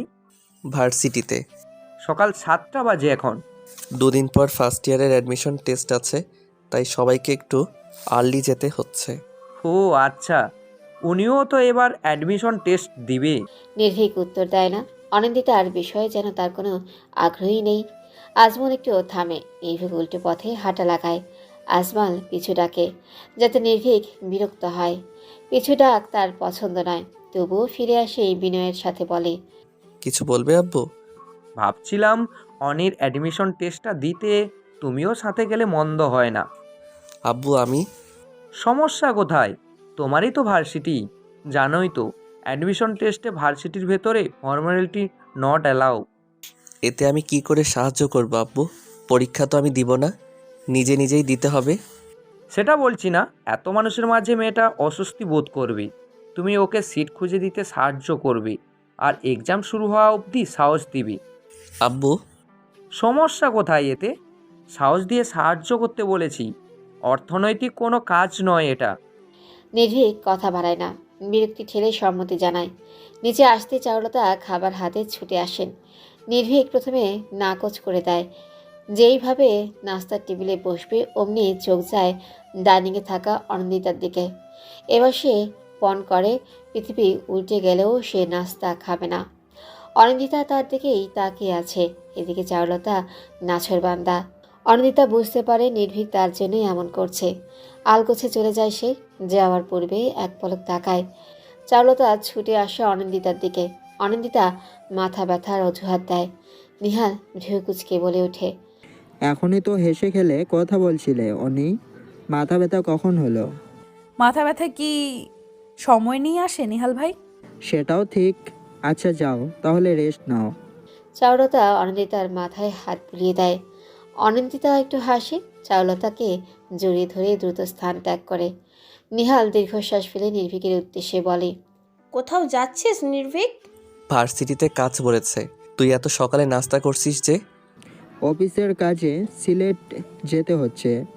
নির্ভীক ভ্রু কুঁচকে তাকায়। ভেবেছিল পারমিশন গ্র্যান্টেড করে নিহালের সাথে অনিন্দিতাকে ধরিয়ে দিবে, কিন্তু এখন তো সেটাও সম্ভব নয়।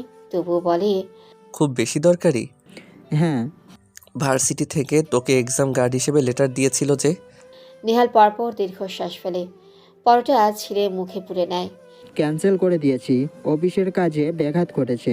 জানিসই তো নতুন বিজনেস শুরু করেছি। নির্ভীক কিছু বলে না। নিহালের নতুন বিজনেস শুরু করাতে কেউই খুশি নয়। আজমল তো বেশ চটে গেছে ছেলের উপর। বয়স হয়েছে, একা হাতেই বিজনেস সামলান কি করে? 2 ছেলের এক ছেলেও তার বিজনেসের প্রতি আগ্রহী নয়। অতি মনোযোগী হওয়া মোটেও ভালো নয়।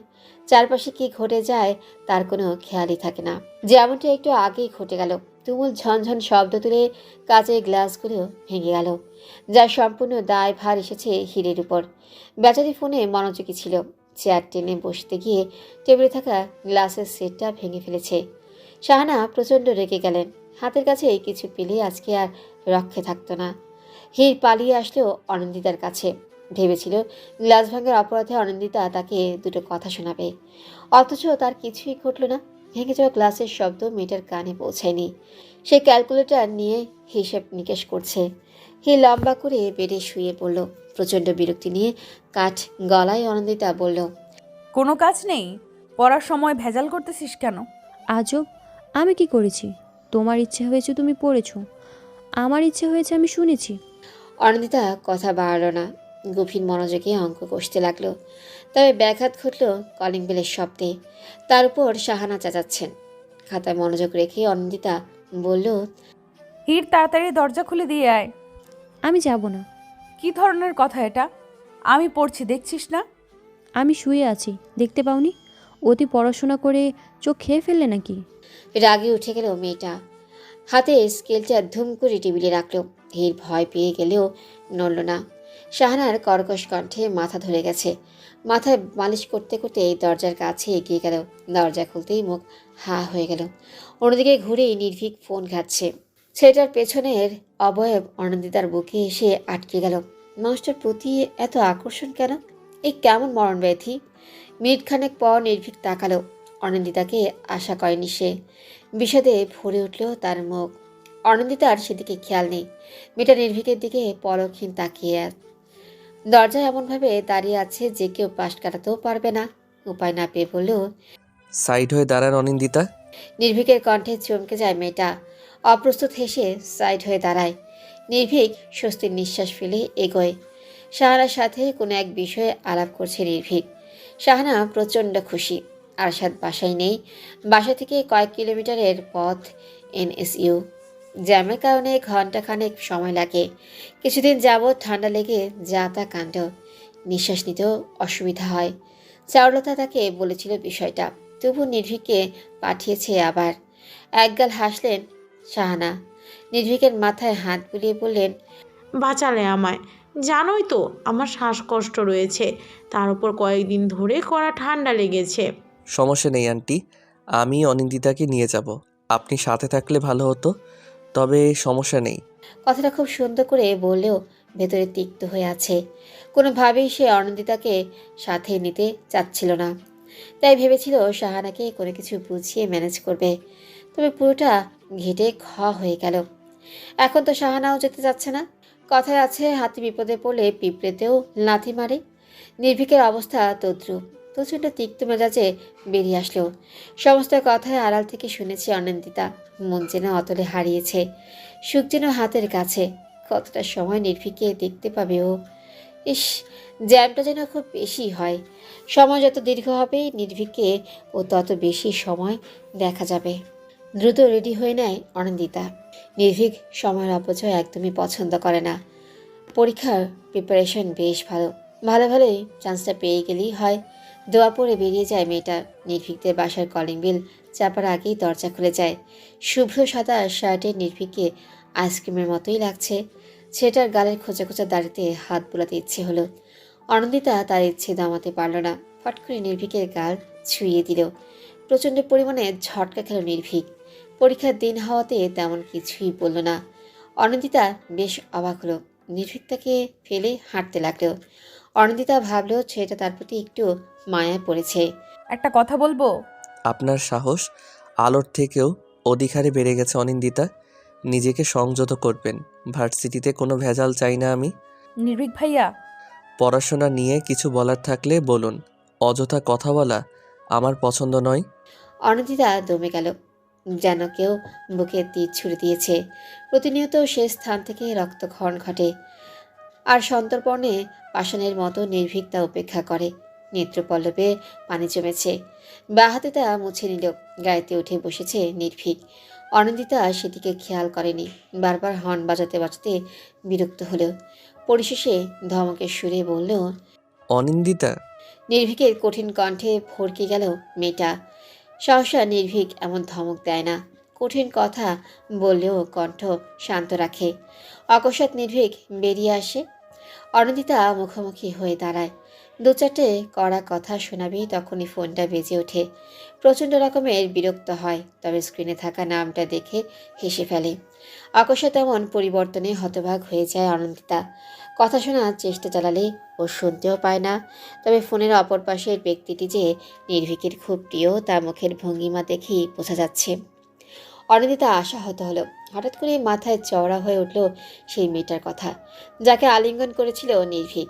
ফোনে কথা বলা শেষ হলে নির্ভীক এগিয়ে আসে, শান্ত স্বরে বলে, চলুন।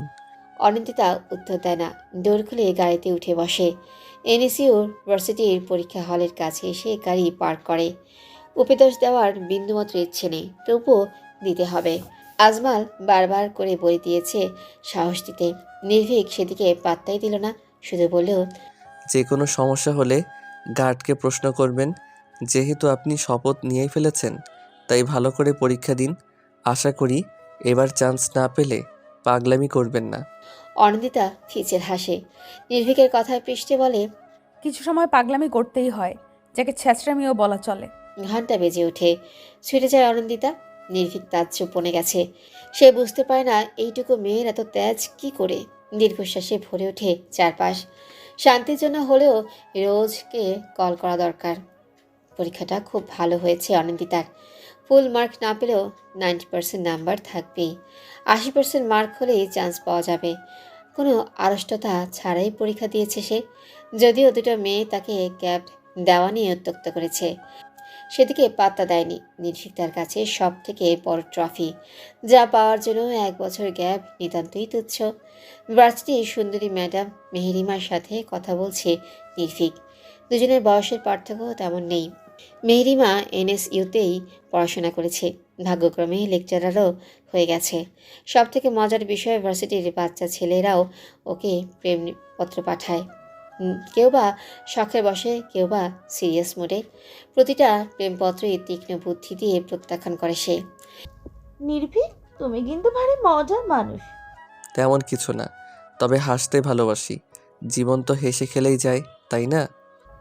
হ্যাঁ সেটাই। আমাকে দেখো, বয়স 25 পেরোলো, বিয়ে ইচ্ছা হয়নি, হাসি মজাতেই বেশ ভালো আছি। নির্ভীক হাসে। মেহেরিমা কলিগ হিসেবে খুবই ভালো। বয়সের পার্থক্য খুব অল্প হওয়াতে তুমি করেই সম্বোধন করে। যদিও ভার্সিটির অনেকের কাছে সেটা দৃষ্টিকটু মনে হতে পারে, তাতে কোনো সমস্যা নেই ওদের। মেহেরিমার সাথে আজকে পরীক্ষা নিয়ে কিছু কথা বলে নিল। পরীক্ষা প্রচণ্ড হার্ড হয়েছে এবার। নির্ভীক সামান্য খুশি হলো, পরক্ষণে ফুটো বেলুনের মতো চুপসে গেল। অনিন্দিতা এবারও কি পাগলামি করবে? বিষয়টা খুব লজ্জাজনক। কোনোভাবে অনিন্দিতার বিষয়টা সকলে জেনে গেলেই তখন জটলা বাঁধবে। ফ্যামিলি বা কী ভাববে? সব কিছু মিলিয়ে নির্ভীক চাইলেও অনিন্দিতা যেন পাশ করে যায়। মেহেরিমার সাথে কথা বলতে দেখে অনিন্দিতার মন বিষিয়ে গেল। খুব সুন্দরী মেহেরিমা।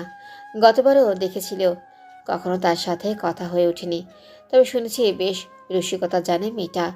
অনিন্দিতা রসিকতার দোহাই দিয়ে নিজেকে তাতস্থ করলো। এক চিলতে হেসে নির্ভীকের দিকে আগালো।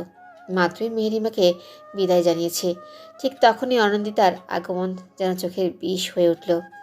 অধরের হাসিটা মিলিয়ে গেল মুহূর্তেই। মুখে কাঠিন্যের ভাব। প্রচণ্ড মনকষ্ট নিয়েও অনিন্দিতা হাসল। নির্ভীক নিজেকে শান্ত করে বলল, পার্কিংয়ে যান, আমি আসছি। ঘরমাক্ত মুখে এদিক ওদিক চোখ বোলাচ্ছে আসিম। একটুর জন্য মিস করেছে সে, তবে দমে থাকার পাত্র সে যে নয়। প্রায় 10 মিনিট খুঁজে পার্কিংয়ের দিকে চলে আসলো। গলায় কাঠ ঝুলিয়ে হাতে হার্ডবোর্ড নিয়ে দাঁড়িয়ে আছে অনিন্দিতা। প্রায় মিনিট 10 হয়ে গেল, অথচ নির্ভীকের আসার নামই নেই। নির্ভীক কি কোনো কাজে আটকে গেল, নাকি ইচ্ছে করেই এমন করলো? নিজের কথার মর্ম করল না সে। নির্ভীককেই গুরুত্ব দিল। হাসি খুশি মনে নির্ভীকের অপেক্ষায় থাকা মেয়েটাকে হঠাৎ ভো বলে চমকে দিল কেউ। ছিটকে দুহাত পিছালো। পেটে হাত দিয়ে হাসছে আসিম। অকস্মাৎ ঘটনায় অবাক হলো। আসিমকে চেনা চেনা ঠেকছে, মনে করার চেষ্টা চালালো। মনে পড়তেই ভ্রু বেঁকে গেল। হাসতে হাসতে আসিম তার কাছে চলে এসেছে। সামান্য দূরত্বে চলে গেল অনিন্দিতা। আসিম বলল, তোমাকেই খুঁজছিলাম। কতটা দৌড় করালে জানো? আমি? হ্যাঁ তুমি। আসিমের কথাগুলো প্রচণ্ড রকমের হেয়ালি লাগছে। বিরক্তি প্রকাশ করতে বিবেকে বাজছে। কথা পাল্টে নিলেও আসিম থামল না। অনিন্দিতার থেকে সামান্য দূরত্ব রেখে বলল, হল থেকে বের হতে দেখলাম তোমায়, কিন্তু বন্ধুর ডাকে সাড়া দিতে গিয়ে দিগ্ভ্রান্ত হলো। তুমি এখানে? প্রচণ্ড অবাকের সহিত কথাটা বলল অনিন্দিতা। আসিম ফিচেল হেসে পড়ল, তোমাকে সারপ্রাইজ দেওয়ার জন্য। হোয়াট? বিশ্বাস হচ্ছে না? অনিন্দিতা ভ্রু কুচকাল। অসীম আরেক দফা পেট চেপে হাসল। এক হাতে মাথার চুলগুলো ঠিক করে নিল, শার্টের হাতে ফোল্ড করে বলল, আমি এনএসইউতেই পড়ি। তোমার বোকামির জন্য তুমি আমার জুনিয়র হয়ে গেলে। কথাটা পছন্দ হলো না অনিন্দিতার। সে কোনো বোকামি করেনি। নির্ভীক তার কাছে স্বপ্নের মতো, যে স্বপ্ন পূরণে হাজারো বিসর্জন দিতে রাজি। আসিম যেন কিছু বুঝতেই পারল। অনিন্দিতার বাহুতে ধাক্কা মেরে বলল, রাগ করলে তুমি? না। সরি, আমার এইভাবে বলা উচিত হয়নি। আসলে আমি এনএসইউতে পড়তে চাইনি। আমার আপু আমাকে জোর করে অ্যাডমিশন করিয়েছিল। আর দেখো, এনএসইউ তোমার স্বপ্ন। এটা আমার স্বপ্ন নয়, এটা আমার জীবনের অংশ। ওয়াও, দারুণ বললে তো। বাই দ্য ওয়ে, তুমি কি ছোট থেকেই এনএসইউতে পড়তে আগ্রহী ছিলে? অনিন্দিতা হাসল, পেছন ঘুরে নিল, লম্বা করে শ্বাস নিয়ে বলল, হুম, 1 বছর আগে আমার স্বপ্ন, আমার অংশ এই ভার্সিটিতে জড়িয়ে পড়েছে। আসিম বুঝতে পারল না প্রচণ্ড পেঁচানোর কথা বলে মেয়েটা নিজেকে সংযত করল, অধিক প্রশ্নে বিরক্ত না হয়ে যায়। হাত দিয়ে কপালে স্লাইড করে বলল, এবার এক্সাম কেমন হলো? ভালো। বাই দ্য ওয়ে, আমরা কি বন্ধু হতে পারি? কথাটা একদম বাচ্চাদের মতোই বলল, যেন কোনো বাচ্চা ছেলে চকলেটের জন্য অনুরোধ করছে। অনিন্দিতা প্রশস্ত হাসল। আসিম কিছু বলবে তার আগে একটা ঝাঁঝালো কণ্ঠ ভেসে আসলো। আসিম। ঘুরে তাকালো আসিম, নির্ভীককে দেখে মৃদু হাসল। জি স্যার। আজ তো ভার্সিটি অফ ছিল, হঠাৎ কী কারণে আসলে? এমনি এক্সাম দেখতে এসেছিলাম। গত বছরের তুলনায় এবার অনেক হার্ড হয়েছে। হ্যাঁ। আচ্ছা, তোমার কি মনে হয় এবার এক্সাম দিলে তুমি টিকবে? আসিম হাসলেও জোরালো কনফিডেন্স নিয়ে বলল, অবশ্যই। মনে আছে গতবার না পড়েই এক্সাম দিয়েছিলাম, তবুও টপ লিস্টে ছিল আমার মার্ক। কনফিডেন্স ভালো, তবে ওভার কনফিডেন্স ভালো নয়, না হলে জীবনে পিছিয়ে যেতে হয়। কথাটা আনন্দিতার গায়ে এসে লাগলো, কারণ নির্ভীকের কথাটা বুঝতে পেরেছে সে। কথাটা তাকে অ্যাটাক করে বলা, তবুও মন খারাপ করলো না, কারণ ড্যাম শিওর এবার চান্স হবেই। নির্ভীকের সাথে আরও কিছুক্ষণ কথা ছিল আসিমের। এক মুহূর্তের জন্য আনন্দিতা ভেবেছিল নির্ভীক প্রশ্ন করবে আসিমের সাথে তার পরিচয় কী করে, তবে তার কিছুই হলো না। হাসিমের সাথে হেসে কথা বললেও অনন্দিতার প্রতি আগ্রহ নেই তার। চোখ দুটো ছলছল করছে। অনন্দিতার মনে হলো মরণ বুঝি খুবই সোজা। কারো অবহেলা হৃদয়কে এতটা ব্যথিত করে জানাই ছিল না। পরীক্ষা দিয়ে নিজের জন্য যতটা না টেনশন হয়েছে তার থেকে 1000 গুণ টেনশন হচ্ছে অনন্দিতার রেজাল্ট নিয়ে। যদিও নির্ভীক নিজে দুটো এক্সাম পেপার দেখেছে, তবুও নির্ভীকে টেনশন হচ্ছে। অনন্দিতার পাগলামিতে বিরক্ত সে। আর কত সহ্য করবে? এমন পাগলামি কারোই কাম্য নয়। একটাই ভয়, শেষমেশ ভয়ঙ্কর কিছু না হয়ে যায়। অন্যদিকে 4 হাত পা তুলে দিয়ে আরাম করছে অনন্দিতা। কোথায় মুখে টেনশনের কালো রেখা পড়বে তা না, সুশ্রী মুখটা আরও বেশি চকচকে হয়েছে। সারা বেগম সকাল সকাল তুমুল চটেছেন। বছরখানেক হয়ে গেছে বাপের বাড়ি যান না উনি। সবাই রাজি থাকলেও অনন্দিতা রাজি হয় না। দাঁত কামড়ে এই বাসাতেই পড়ে থাকে। হীরের ভীষণ মন খারাপ, কারণ মামাতো ভাই পৃথিবীর উপর বেশ বড়সড় ক্রাশ খেয়ে আছে। যদিও বয়সের ফারাক বছর 6, তবুও পৃথিবীর সাথে মারামারি করে। হীরের সন্দেহ আছে পৃথিবীও তাকে পছন্দ করে। এই তো 3 মাস আগে মামার বাড়ি থেকে ঘুরে এসেছে। 3 মাস যেতে না যেতেই গত সপ্তাহে পৃথিবী তাদের বাসায় চলে এসেছে, তবে একদিন থেকেই চলে গেছে, যা বড্ড পীড়াদায়ক। অনন্দিতার বাহু ঝাঁকিয়ে বলল, প্লিজ আপু, চলো প্লিজ। তুমি না গেলে আব্বু যাবে না, আর আমারও যাওয়া হবে না। আমি যাব বলেছি তো। আপু, যদি সকাল 10টার পর গিয়ে বিকেল 4টার আগে ফিরে আসে তাহলেই যেতে পারি। আপু, এটা কি করে সম্ভব? কেন সম্ভব নয়? 10টার পর বের হলে 2টো বেজে যাবে পৌঁছাতে, 4টের আগে ফিরবো কি করে? এটা সম্ভব? তাহলে আমার যাওয়াটাও অসম্ভব। হীর রেগে গেল, কোলবালিশটা ছিটকে ফেলে দিল। অনন্দিতা কিছু বলল না, ডায়েরি হাতে লেখালেখি করতে লাগলো। হীরের রাগ আকাশের চূড়ায়। ডায়েরিটা ছিঁড়ে ফেলতে পারলে শান্তি হতো। গটগট শব্দ তুলে চলে গেল। অনন্দিতা দীর্ঘশ্বাস ফেল, মনে মনে সকলের কাছে ক্ষমা চাইল। বাসায় না থাকলে নির্ভীককে দেখবে কি করে? সপ্তাহে একবারও তো দেখা মিলে না। একটু দেখার জন্য কত ছলচাতুরি করে ওদের বাসায় যায়। প্রতিবারই আশাহত হয়, কারণ নির্ভীক তার রুম থেকে বেরই হয় না। চারুলতার থেকে জানতে পেরেছে নির্ভীক নিজেকে আড়াল করতেই পছন্দ করে, তাই অতটা মন খারাপ হয়নি। এটা হয়তো নির্ভীকের সহজাত অভ্যাস। অনন্তিতার ভাবনার মাঝেই ঝাঁঝালো কণ্ঠে শাহানার ডাক। দাড়িটা খুলে নিয়ে নাক ডুবায় মেয়েটা। নির্ভীকের রক্তের ঘ্রাণ যেন প্রাণকে সতেজ করে দিল। বিচিত্র অনুভূতি হয়, এই রক্তই তো তার প্রাণ, নির্ভীকের অংশ। যেখানে নির্ভীকের পায়ের ধুলোকণা ঠোঁটে শুষে নেয়, সেখানে রক্ত তো হৃদয়ে চেপে নিবে। দরজায় বাড়ি পড়তে হকচকিয়ে উঠে অনন্দিতা, দ্রুত কাবারে দাড়িটা রেখে দেয়। শাহানা প্রচণ্ড ঝাঁজে বললেন, তুই কি চাস আমি আমার বাপের বাড়ি না যাই? তা কেন হবে? তাহলে যেতে চাচ্ছিস না কেন? আমার এই বাসা ছাড়া কোথাও থাকতে ইচ্ছে করে না। তোমরা যাও না, বাধা দিয়েছে কে? তিক্ত হয়ে ওঠেন শাহানা, হাতের কাছে থাকা ঘড়িটা ছুঁড়ে ফেলে দেন। অনন্দিতা অবাক চোখে তাকিয়ে বলেও, এটা আমার প্রিয় ঘড়ি আম্মু। চুপ, একটা কথাও বলবি না। আমার ইচ্ছের কোনো মূল্য আছে তোর কাছে? আম্মু, তুমি এমন কেন ভাবছো? আমি বাসায় থাকি, তোমরা যাও না। শাহানার কানে সে কথা গেল না। ঝমঝমিত কাঁদলেন উনি। হিত ছুটে আসলো, মাকে জড়িয়ে ধরে অনন্দিতার দিকে লাল চোখে তাকালো। মেয়েটা কি কেঁদেছে? অনন্দিতা ফোঁস করে দম ফেল। একটা মানুষের জন্য স্বার্থপর হয়েছে আজ। একটু দেখার জন্য প্রাণটা মরিয়া হয়ে ওঠে। আরশাদও কয়েকবার ফোন করে বলেছে, কিন্তু অনন্দিতা সে কথাই শোনেনি। বিকেলের দিকে চারুলতা আসেন, বাসায় ছিলেন না উনি। কাজের মেয়েটা জানালেও অনন্দিতার জন্য শাহানা কেঁদে ভাসিয়েছেন। এক প্রকার ভয় পেয়ে গিয়েছিলেন অনন্দিতার কোনো ক্ষতি হলো নাকি, সে আশঙ্কায় ছুটে এসেছেন। সাহানা, কি হয়েছে বলো তো? কেঁদে নাকি চোখ লাল করে ফেলেছ? আপা, কি বলবো বলো তো, মেয়েটা হয়েছে এক পাষাণ। কি সব বলছো এসব? অনেক কি করেছে এমন? জানোই তো, 1 বছরের বেশি সময় বাপের বাড়ি যায় না। মা অসুস্থ, বলা যায় না কি হয়, অথচ মেয়েটা যাবে না বলে দিয়েছে। চারুলতা একটু ভাবলেন, তারপর চকচকে চোখে বললেন, থাক না, মেয়েটা যখন যেতে চাচ্ছে না, জোর করে না যাই ভালো। ও কদিক না হয় আমার কাছেই থাকবে। কিন্তু আপা। কোনো কিন্তু নয়। অনি কি আমার মেয়ে নয়? তোমার মতো যত্ন না করতে পারলেও ওর যত্ন ঠিকই করতে পারবো, বিশ্বাস রাখো তো। শাহানা বিগলিত হাসলেন। তার পরপরই চারুলতার সাথে খোশগল্পে মেতে উঠলেন। নির্ভীকের বাসায় থাকা যেন চন্দ্রমামাকে হাতে তুলে দেওয়া। অনন্দিতার খুশি যেন আর সয় না। এত হাসি খুশি দেখে শাহানাও স্বস্তি পেলেন। আরশাদও নানান উপদেশ দিলেন, যেহেতু 2 দিন বাদে রেজাল্ট দিবে, তাই যেন মন খারাপ না করে। হাসি মুখে সম্মতি জানালো অনন্দিতা।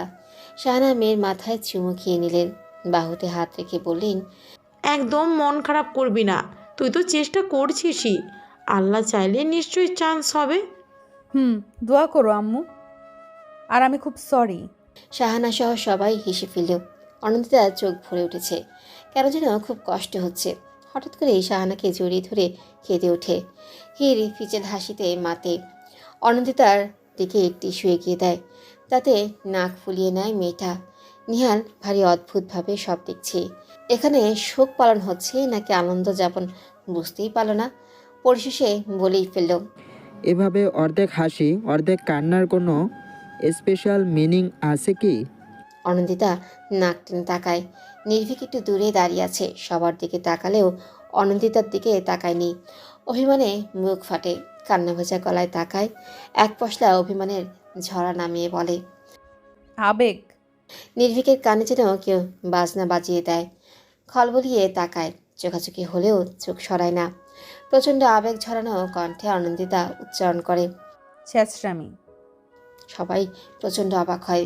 হীরের ধাক্কা খেয়ে হুঁশ ফেরে, নিজেকে সামনে নিয়ে দাঁত কেলিয়ে হাসে। আরশাদ তার স্নেহের হাতে অনন্দিতার মুখে স্পর্শ করে। মিঠা একদম তার মায়ের মতো হয়েছে। প্রচণ্ড আবেগী আর ঝরঝরে চাহনি, সাথে অটল থাকে নিজের কর্মে। নির্ভীকের রুমের অপোজিটেই অনন্দিতার ঘর। 2 দিন পেরিয়ে গেছে, চারুলতা কোনো কিছুর অভাব রাখেনি। ক্ষণে ক্ষণে প্রশ্ন ছুড়ে কিছু লাগবে কিনা। আজমাল সকাল বিকাল এসে দেখে যায়। নিহাল তো প্রচণ্ড রসিকতায় রাখে, শুধু নির্ভীকই তার সাথে কথা বলে না। লাঞ্চ বাইরে থেকেই করে আসে।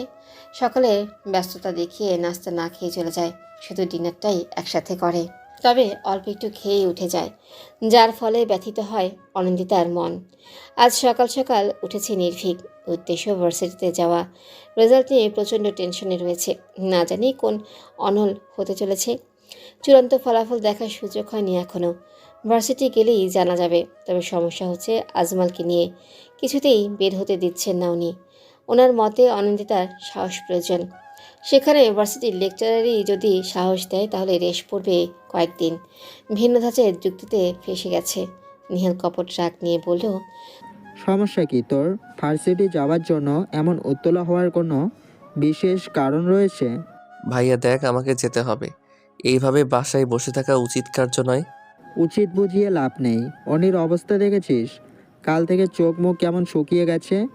আমরা তো সাহস দিয়েছি, তবে তুই হলি টিচার, তোর সাহসটা বেশি প্রয়োজন। আজব, আমি এমন অযৌক্তিক যুক্তি কখনো শুনিনি।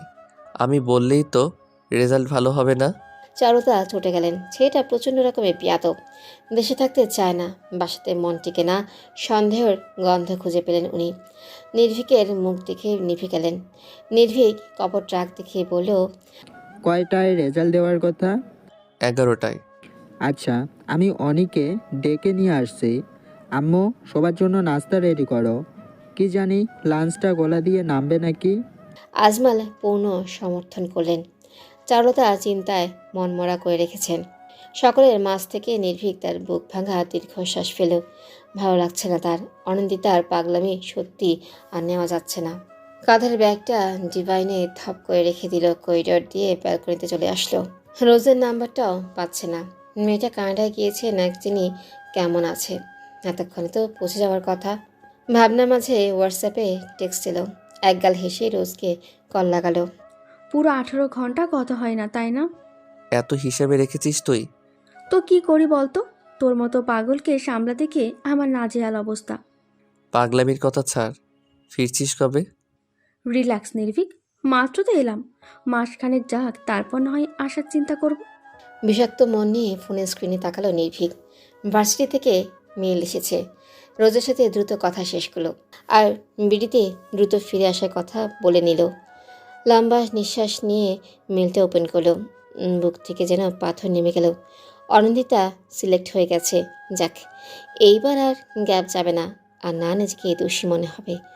প্রাণ ভরে শ্বাস নিল, সাথে ভেবেও নিল ভার্সিটি ফার্স্ট ক্লাসটা বদলে নেবে। অনিন্দিতার মুখোমুখি হতে চায় না। ফ্যাল করে তাকিয়ে থাকলে চরম বিরক্তি আসে। একজনের জন্য এতগুলো স্টুডেন্টসকে আলগা করে দেখাটা অন্যায়। তার থেকে ভালো ক্লাস চেঞ্জ করে নেওয়া। বিষদাঁত থাকার থেকে উপরে ফেলাই মঙ্গল। অবহেলায় মানুষ ভাসে, তবুও কেন যায় তারই খোঁজে। আপন হয়েও হয় না আপন, দূরে ঠেলে দিতে পারলেই মঙ্গল। লাইন দুটো লিখে উঠে দাঁড়ালো অনিন্দিতা। 2 দিন বাদেই নবীনবরণ। নির্ভীকের সাথে যেতে চাইলেও যাওয়া হবে না। চারুলতাকে পরিষ্কার বারণ করে দিয়েছে। তার নাকি কি কাজ আছে, তাই আগে যেতে হবে। চোখের জলে ডায়েরির পাতা ভিজে। চারুলতার ডাক কানে আসতেই চোখ মুছে নেয়। কাপা স্বরকে যথাসম্ভব পরিবর্তন করে হাঁক ছেড়ে বলল, আসছি আন্টি। চারুলতা টেবিল সাজাচ্ছেন। অনিন্দিতা ডাইনিং এসে বলল, হ্যাঁ আন্টি বলো। তোর ফোন অফ কেন? Phone off? ও মা, তোর ফোন আর তুই জানিস না? আরশাদ ভাই কয়েকবার ফোন করেছে, সুইচ অফ পেয়েছে, তাই তো আমাকে ফোন করলেন। নে ধর, কথা বল। ফোনটা নিয়ে একটু দূরে আসলো। ওর ফোন সুইচ অফ হয়ে গেছে, খেয়ালই নেই।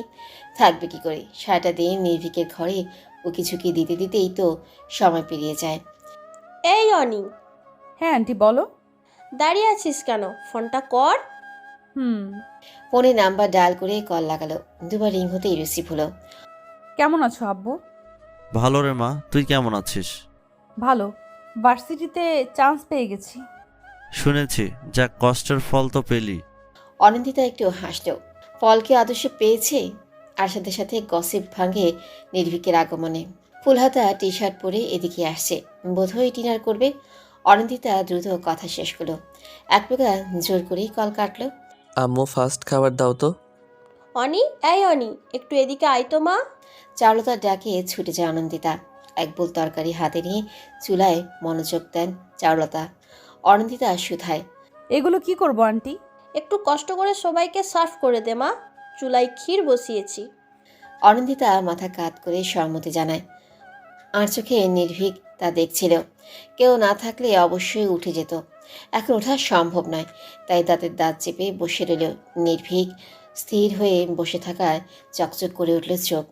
আনন্দে চোখ দুটো ছলছল করছে। একটা ছোট বাটিতে তরকারি বেড়ে নিয়ে নির্ভীকের প্লেটের কাছে রাখে। কিছু না বলেই খাওয়ায় মনোযোগী হয় নির্ভীক, আর প্রাণ ভরে দেখে মেয়েটা। এটা যে তার স্বপ্ন, নির্ভীককে নিজ হাতে পরিবেশন করে খাওয়াবে।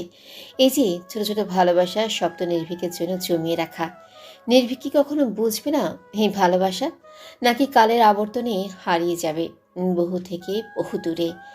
অনি, তুমিও বসে পড়ো। আন্টি আসলে না হয়। কোনো কথা নয়, এখনই বসো। নেহালের কথাতে অস্বস্তি নিয়ে বসে পড়ে। পাশের চেয়ারে বসাতেই যেন নির্ভীকের আত্মা কেঁপে উঠল, দ্রুত গিলতে লাগলো। বিষয়টা খেয়াল করলেও অনিন্দিতা এক বুক কষ্ট নিয়ে বললেও, আমি একটু রুম থেকে আসছি। ব্যবসা গরমে ফ্যান অফ করে রেখেছে অনিন্দিতা। রুমের টেম্পারেচার কন্ট্রোলের ব্যবস্থা থাকলেও তা গ্রহণ করছে না সে, কারণ তার প্রিয় মানুষটি বাসার সামনে ছোট্ট বাগানের রোদ্দুরে দাঁড়িয়ে আছে। কারণ হিসেবে নিজেকেই দায়ী মনে হচ্ছে। হয়তো ভেবেছে ড্রয়িং রুমেই বসে আছে অনিন্দিতা, আর অনিন্দিতার মুখোমুখি হতে চায় না নির্ভীক। সাধারণ মানুষ বলেও কি গণ্য করে না তাকে? যন্ত্রণায় বুক ফাটা আর্তনাদ আসতে চায়, লুটিয়ে পড়ে মেঝেতে, সাপের মতো পাক খেতে থাকে। কোথাও যাওয়া প্রয়োজন, যেখানে চিৎকার করে বলা যাবে। ঘড়ি কাঁটা ঢং ঢং করে বেজে উঠল। কাছের মসজিদ থেকে সমুদ্রের আজান ভেসে আসছে। নিজেকে ঠিকঠাক করে মাথায় ঘোমটা টেনে উড়ু হয়ে বসে সে। ততক্ষণে চারুলতার ডাক পড়ে গেছে। অন্যমনস্ক হওয়ায় সে ডাক তার কর্ণপাত হয়নি। চারুলতা জবাব না পেয়ে ছুটে এসেছেন অনিন্দিতার ঘরে। পিঠে হাত বুলিয়ে পাশে বসলেন। অনিন্দিতা পেছনে ঘুরে তাকাতেই বললেন, কি রে মা, কি এত ভাবিস? চান্স তো পেয়েই গেছিস, তাহলে চিন্তা কিসের? আমার কিছু ভালো লাগে না আন্টি, দূরে কোথাও চলে যেতে ইচ্ছে করে। সব কেমন ধোঁয়াশা। রুদ্ধদ্বার খুলে কোথায় যাওয়া যায় বলো তো? দূর বোকা, কী সব বলে যাচ্ছিস? আমি তো জানতাম আমাদের অনেক খুব স্ট্রং, বুদ্ধিমতী, অধিক অ্যাটিটিউড সম্পূর্ণ। অনিন্দিতা উত্তর দেয় না। সন্তর্পণে চারুলতার বুকে মাথা রাখে। কষ্ট হচ্ছে খুব। নির্ভীকের দেওয়া দূরত্ব ভেতরটাকে দুমড়ে মুচড়ে দিচ্ছে। নির্ভীকের ডাক ভেসে আসে। চারুলতা উঠে দাঁড়ান। যাওয়ার আগে বললেন, অনি, গোসল করে নে, একসাথে লাঞ্চ করব। কিন্তু ও মা, এখানে কিন্তু কিসের? নির্ভীকটা বিকেলে বের হবে কি জানো কোথায়? ওর সাথে ঘুরে আসবি। নিহাল তো সকাল থেকেই লাপাত্তা। অনিন্দিতার চোখ মুখ শক্ত হয়ে যায়। ভেতরের ভালো লাগাটা প্রকাশ করতে পারছে না। হঠাৎই মনে হয় নির্ভীক তাকে নিবে না। নির্ভীকের প্লেটে খাবার বেড়ে দিচ্ছে চারুলতা।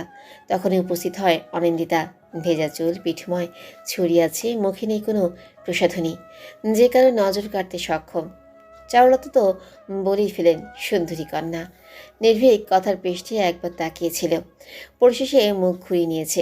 একটু জন্য হলেও স্বস্তি পেল মেয়েটা, কারণ নির্ভীক আজ উঠে চলে যায়নি, বরং সাধারণভাবেই খেয়েই যাচ্ছে, শুধু ওর দিকে তাকাচ্ছে না। আজমল অফিসে আছেন, লাঞ্চ টাইমে ফোন দেন রোজ।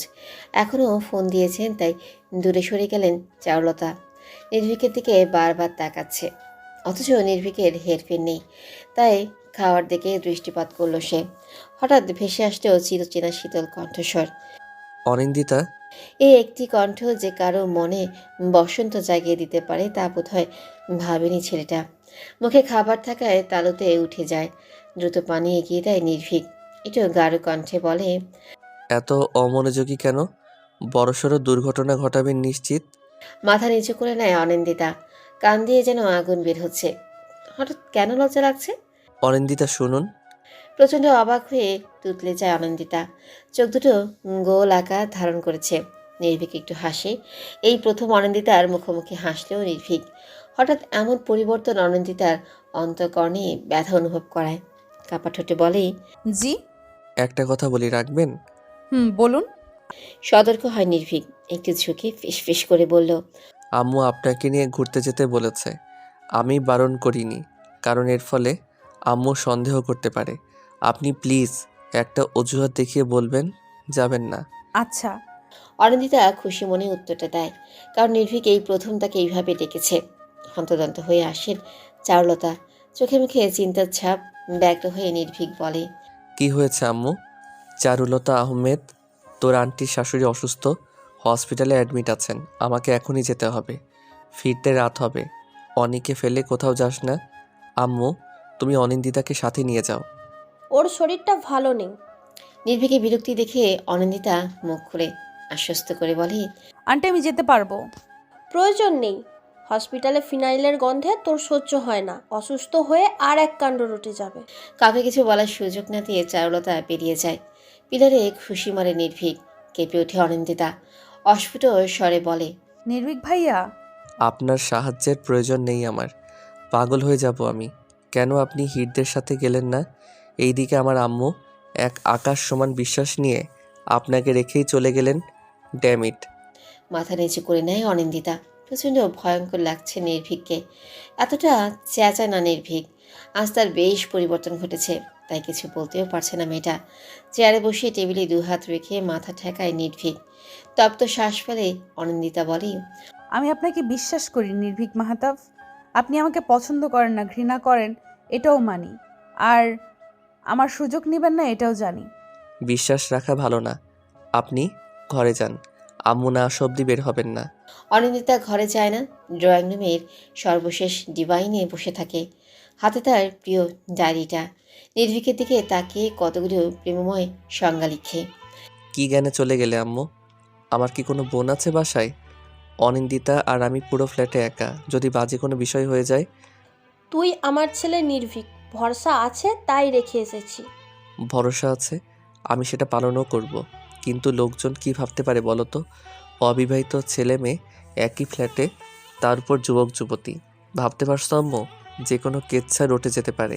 আমার কথা বাদ দাও, অনিন্দিতার পরিস্থিতি তখন কি হবে বলো তো? চারুলতা একটু চিন্তিত হলেন। এদিকে বৃষ্টির কারণে আসতেও পারছে না। মেঘের গর্জন চলছে, তবুও বললেন, আমি এক্ষুনি আসছি, তুই অনিন্দিতার খেয়াল রাখিস। ফোন রেখে মাথার চুল খামচে ধরে। রাগে জল শক্ত হয়ে গেছে। ডোরের কাছে ছায়া দেখতে পায়। নির্ভীকের ঘূর্ণন বুঝে লুকিয়ে পড়ে, তবুও বলে, রুমে প্রবেশ করবেন না অনিন্দিতা। নিজের রুমে থাকতে বলেছিলাম, এখানে কেন এসেছেন? আমি আসলে আমাকে দেখতে এসেছেন, দেখা হয়ে গেছে, এবার চলে যান। ভঙ্গুর হৃদয় নিয়ে চলে যায় অনিন্দিতা। মনে কষ্ট যেন মাথায় এসে চেপেছে। ব্যথায় ছিঁড়ে যাচ্ছে প্রতিটা শিরা। এলোমেলো পায়ে কিচেনের দিকে পথ আগায়। মাত্রই স্বস্তির নিঃশ্বাস ফেলেছিল নির্ভীক, তখনই ভেসে আসে অনিন্দিতার চিৎকার। এক সেকেন্ডও দেরি না করে দৌড়ে যায় কিচেনের দিকে। হাত চেপে ধরে নিজেকে দমানোর ব্যর্থ চেষ্টা করছে মেয়েটা। তবে বেফাস পড়ে যাওয়া হাতটা জ্বালা দিচ্ছে খুব। চোখ থেকে না চাইতেও জল করাচ্ছে। অনিন্দিতা, কিচেনে কেন এসেছেন? দেখি কতটা পুড়ে গেছে। কি একটা অবস্থা করেছেন বলুন তো? পাগলামি করতে খুব ভালো পারেন। ইস, অনেকটা ফোসকা পড়ে গেছে। অবাক চোখে তাকিয়ে আছে অনিন্দিতা। নির্ভীক তার কষ্টে আফসোস করছে। এদিকে সত্যি আসুন তো। অনিন্দিতার হাত ধরেই নিয়ে যায় নির্ভীক। ফার্স্ট এড বক্স থেকে মলম নিয়ে নিজ হাতে লাগিয়ে দেয়। চোখে মুখে একটু চিন্তার রেখা। নিজের উদ্দীপনা দমাতে ব্যর্থ হয়ে অনিন্দিতা বলে, এই প্রথম আমার প্রতি ভালোবাসা দেখতে পেলাম। এটা ভালোবাসা নয়, দায়িত্ব। আম্মু আমাকে দায়িত্ব দিয়েছেন, আপনার উটকো চিন্তা শক্তি বদলান। সে যাই হোক, আমার হাতে স্পর্শ লেগেছে আপনার। আমি তো 1000 বার হাতে ফোসকা ফেলতে রাজি আছি। পাগলামি কখনো কি যাবে না? আমার আপনার দুজনেরই একটা ভবিষ্যৎ আছে। আপনি কি বিয়ের পরও শ্বশুরবাড়ি থেকে এসে এমন পাগলামি করবেন? নির্ভীকের কথাতে চোখে পানি চিকচিক করছে। বুক ধুক করে উঠেছে। নয়নাভিরাম চোখে ফ্যালফ্যাল করে তাকায় মেয়েটা। কাঠ হয়ে যাওয়া ঠোঁট দুটো জিভ দিয়ে ভিজিয়ে নিয়ে বলে, আমি আপনাকে বিয়ে করব। তখন আপনি আমার নিজস্ব হয়ে যাবেন। প্রতিটা শিরা উপশিরায় থাকবে আপনার স্পর্শ, পুরো অঙ্গ জুড়ে থাকবে আপনার ভালোবাসা। একটুখানি স্পর্শ পাওয়ার জন্য পাগলামির প্রয়োজন হবে না। অনিন্দিতার কথায় গা গুলিয়ে আসে নির্ভীকের। অনিন্দিতা নিজের মধ্যে নেই, না হলে এই কথাগুলো নির্দ্বিধায় বলে দিতে পারতো না। রাগ হলেও রাগ করে না ছেলেটা। যদি অনিন্দিতা বেঁকে বসে, উল্টোপাল্টা হয়ে জড়িয়ে ধরে। একটুও বিশ্বাস নেই মেয়েটাকে। তাই শীতল কণ্ঠেই বলে, আপনি ঠিক কোন পর্যায়ে চলে গেছেন অনিন্দিতা? সংযত হন। যেখানে আপনার সাধারণ স্পর্শ, ইনফ্যাক্ট দৃষ্টিও আমি মেনে নিতে পারি না, সেখানে ফিজিক্যাল ইনভলভ, সি একই বাজে ইন্টেনশন আপনার। সরি, আমি সেসব মিন করতে চাইনি। শুধু বোঝাতে চেয়েছি আপনি আমার কতটা আপন, আমি আপনাকে ঠিক কতটা। অনিন্দিতা কথা শেষ করতে পারে না, হাত উঁচিয়ে বাধা দেয় নির্ভীক। তারপর বলে, আমি রাগ দেখাচ্ছি না বলে ভাববেন না আপনার প্রতি মায়া হয়েছে আমার। নেহাতি বাসায় কেউ নেই, দয়া করে বাজে ইন্টেনশনগুলো বন্ধ করুন, আমার ঘৃণা হচ্ছে। অনিন্দিতা কিছু বলে না। নির্ভীক তাকে অবজ্ঞাই করে যাবে, তার জাত কখনই তার হবে না। হঠাৎ আকাশে মেঘের গর্জন শোনা যায়। অনিন্দিতা জানে নির্ভীক নাকচ করে দেবে, তবুও বলে, আমার ইচ্ছে ছিল আপনার কাঁধে মাথা রেখে বৃষ্টির খেলা দেখব, আর সাথে থাকবে ধোয়া ওঠা কফি। আমার ইচ্ছেটার ছিটে ফোঁটা কি পূরণ করবেন? অনিন্দিতার ইচ্ছে পূরণ হয়নি। সব ইচ্ছে যে সবার জন্য নয়। ঘরে ঘাপটি মেরে বসে আছে নির্ভীক। অনিন্দিতাকে অসহ্য লাগছে তার। একটু সহজ হতে চাইলেও মেয়েটার জন্য সহজ হতে পারে না। সারাক্ষণ চোখে মুখে তৃষ্ণা নিয়ে থাকে, যা দেখে বিতৃষ্ণায় জর্জরিত হয় নির্ভীকের মন। 4টি বছর ধরে জীবন অতিষ্ঠ হয়ে পড়েছে। যদি না এনএসইউর সাথে 3 বছরের চুক্তি স্বাক্ষরিত না হতো, তাহলে এখনই কানাডা চলে যেত। এদিকে রোজ নেই, মানে স্বস্তিটুকুও নেই। প্রচণ্ড রকমের অসহ্য লাগছে। রাত প্রায় 8টা, এখনও চারুলতা এসে পৌঁছায়নি। নির্ভীকের হাত পা ঠান্ডা হয়ে গেছে। কেউ কিছু বলার সুযোগই পাবে না। তবে যদি কেউ কিছু বলে ফেলে, যদি শব্দটা বড্ড যন্ত্রণার, এই একটা কথা ভেবেই নির্ভীক গুটিয়ে আছে। বাইরে বের হলেই অনিন্দিতা চলে আসে। কিছুতেই বুঝে না, তাকে সহ্য করতে পারে না নির্ভীক। ভবিষ্যৎ বিপর্যয়গ্রস্ত, না জানে কোন ঝড় তুলে মেয়েটা। ভাবনার মাঝে ঘুমিয়ে পড়ে নির্ভীক। ঠিক তখনই ঘরে প্রবেশ করে অনিন্দিতা। বাইরেই ঘাপটি মেরেছিল, বেশ অনেকক্ষণ কোনো সারা শব্দ না পেয়ে উকি দেয়। তখনই পরিলক্ষিত হয় গভীর ঘুমে টলে আছে নির্ভীক। এক চলতে হাসি ফুটে ওঠে মেয়েটার মুখে। পা টিপে রুমে প্রবেশ করে, নির্ভীকের পায়ের কাছে বসে পড়ে। পায়ের আঙ্গুলগুলো হালকা হাতে ছুঁয়ে দেয়। এই পায়েও ঠাঁই নেই মেয়েটার। ইস, যদি কেউ বলতো সারা জীবন নির্ভীকের দিকে তাকিয়ে কাটিয়ে দিতে পারবে কিনা। অনিন্দিতা নির্দ্বিধায় সম্মতি জানাতো। হঠাৎ কলিং বেল বেজে ওঠে। নির্ভীকের ঘুম খুবই পাতলা। অনিন্দিতা চলে যাবে তার পূর্বেই উঠে বসে। প্রচণ্ড অবাক হয়ে বলে, আবার কেন এসেছেন? আপনি আমাকে বদনাম করিয়ে ছাড়বেন? আমি সেরকম কিছুর জন্য আসিনি। আমাকে দেখতে এসেছেন তাই তো? ভদ্র মেয়ের মতো মাথা কাত করে অনিন্দিতা। নির্ভীক ভাষা হারিয়ে ফেলে। ওইদিকে কলিং বেল বেজেই চলেছে। রাগে গজগজ করে ওঠে। অনিন্দিতার দিকে তেতে আসে, মধ্য আঙ্গুল উঁচিয়ে বলে, ফার্দার এমন কিছু হলে ভয়ঙ্কর কিছু ঘটে যাবে। আপনাকে ছাড় দিয়ে অন্যায় করেছি আমি। আমি তো আপনাকে ডিস্টার্ব করি না নির্ভীক প্রিয়া, একটু কাছাকাছি থাকতে চাই শুধু। যাওয়ার মাঝে থেমে যায় নির্ভীক। পেছনে ঘুরে বলে, এটাই আমার সমস্যা, আমার কাছাকাছি থাকার অধিকার নেই আপনার। আপনি বয়সে আমার অনেক ছোট, তবুও কড়া কথা বলতে বাধ্য হচ্ছি। মনে রাখবেন, নির্ভীক মাহতাব নারী শরীরের নেশায় পড়ে না। কথাটা বলেই চলে যায় নির্ভীক। মেঝেতে বসে পড়ে অনিন্দিতা। সন্ধ্যার সেই কথার জন্য এত বড় কথাটা বলে গেল নির্ভীক। বৃষ্টিতে ভিজে একাকার চারুলতা। বাসায় গাড়িগুলিও ছেলে আর স্বামী নিয়ে গেছে।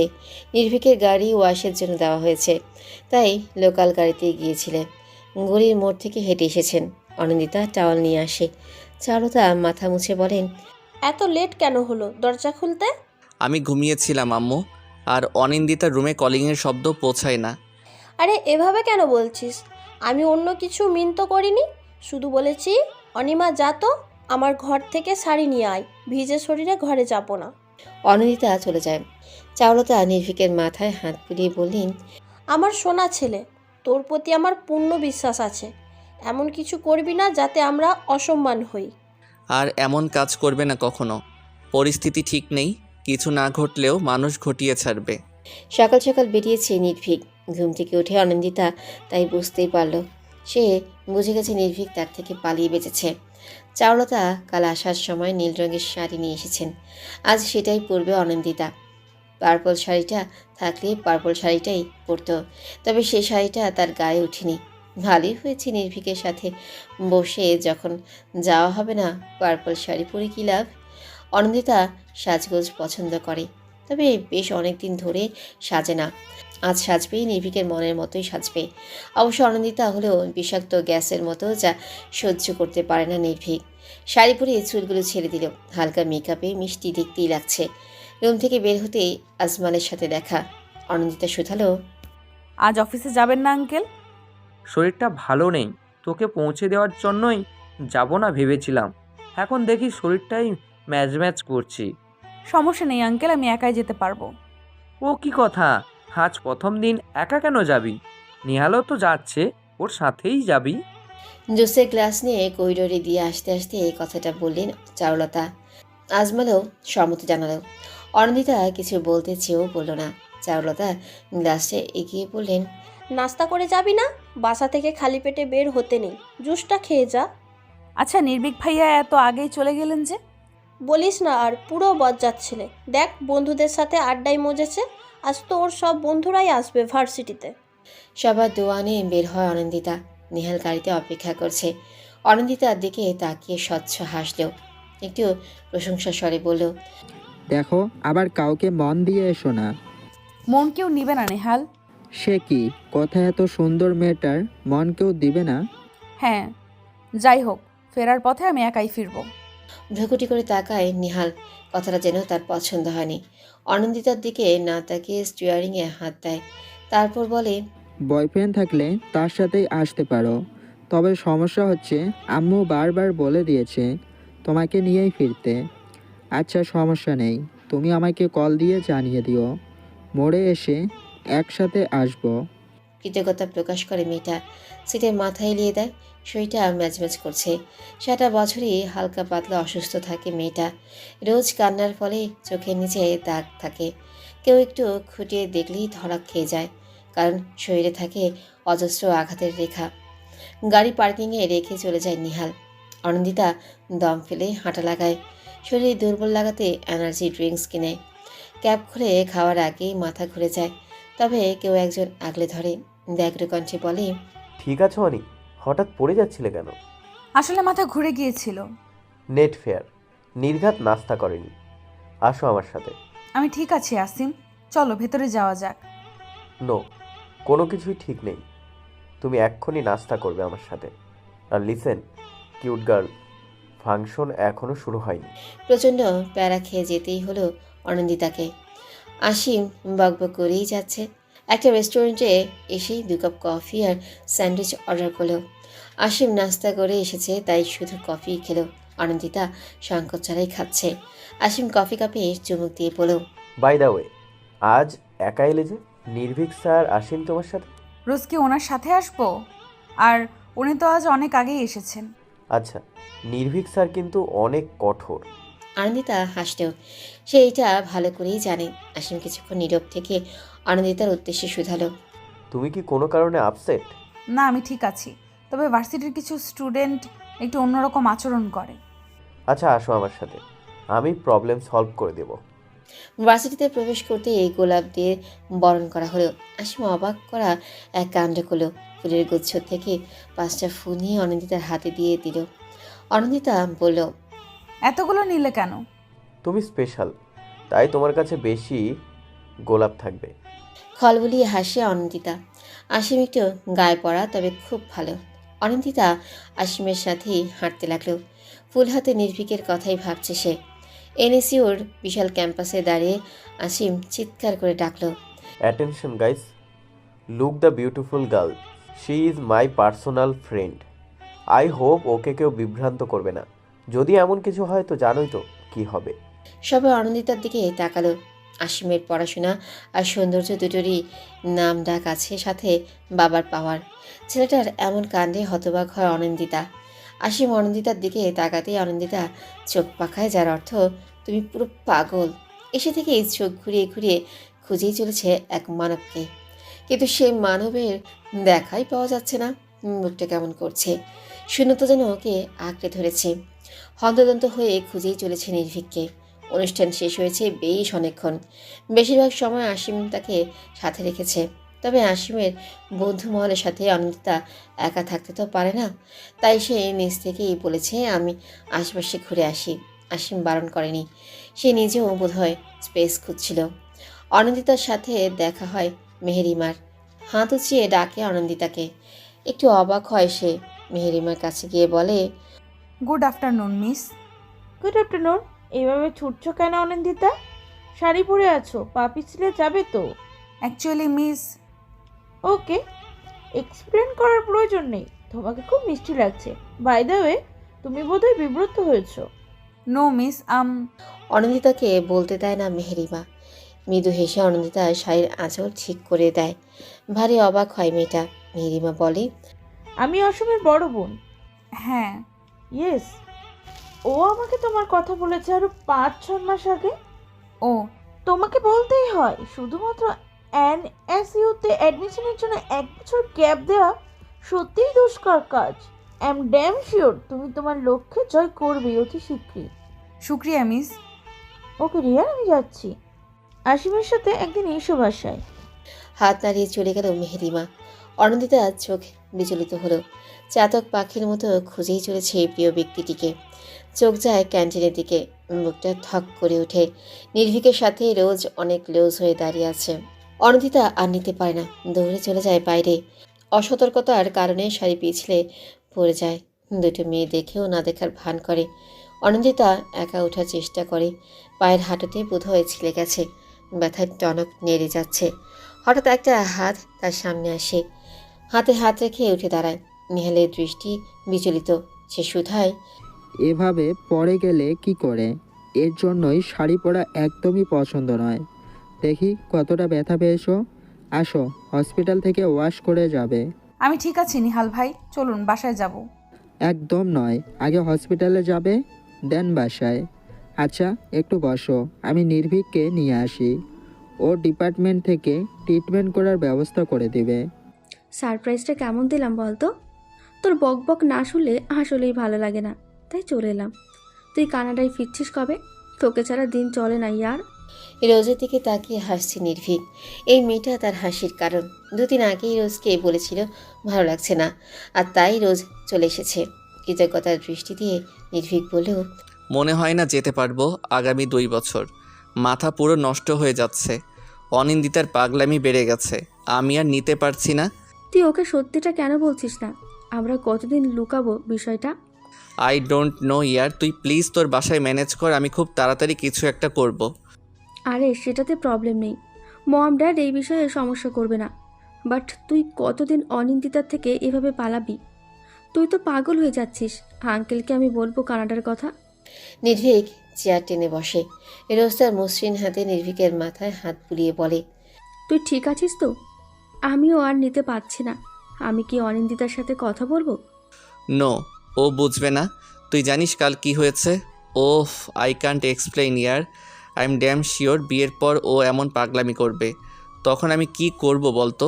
মান সম্মান বলে কিছু থাকবে? নাক ফুলিয়ে বসে রোজ। নির্ভীকের শার্টের কলার ঠিক করে দিয়ে বলে, না পারফেক্ট। হেয়ালি করছিস কেন? স্টফিয়ার, তুই আমার সাথে কানাডায় যাবি। এমনিতেও তোকে ছাড়া আমি থাকতে পারি না, আর বিড়িতে থাকা সম্ভব নয়। কথাটা বলেই নির্ভীকের কাঁধে মাথা রাখে রোজ। নির্ভীক একটু করে হাসে। স্বস্তিটা এই মেয়ের মাঝেই পাওয়া যায়, তাই তো এত ভালোবাসে।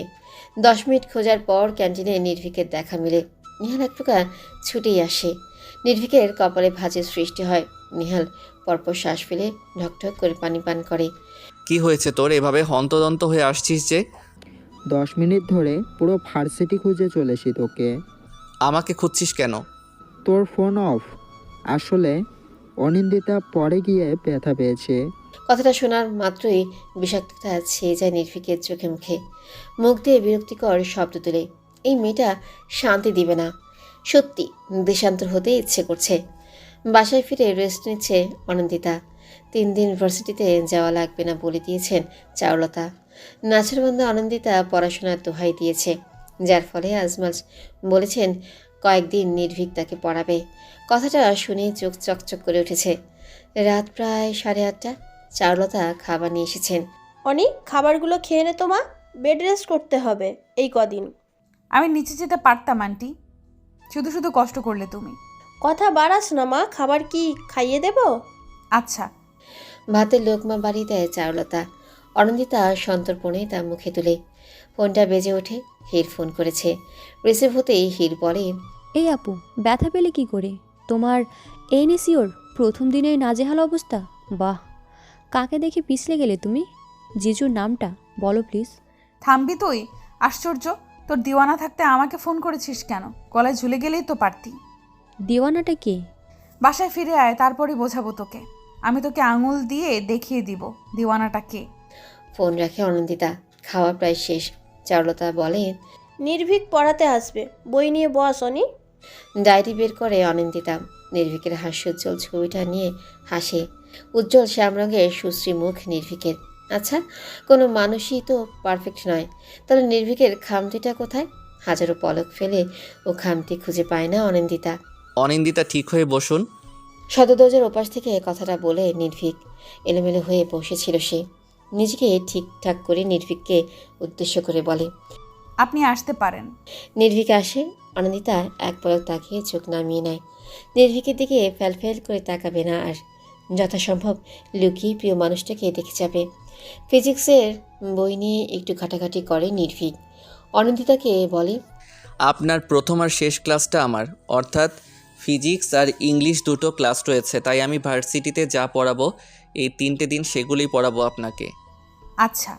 অনিন্দিতার বাড়তি কথা না পেয়ে স্বস্তির নিঃশ্বাস ফেলে নির্ভীক। তবু অনিন্দিতাকে একটা বিষয় বলে, এনএস শিওর রুলস কি জানেন? না মানে, আমি তো যেতে পারবো না কয়েকদিন। কথাটা মিনমিনে স্বরে বলেই অনিন্দিতা। নির্ভীক ভ্রুকুটি করে তাকায়। অনিন্দিতা উদ্দেশ্যে ছিল শুধুই এনএসইউতে চান্স পাওয়া। কি রুলস আছে না আছে তার প্রতি কোনো আগ্রহ নেই।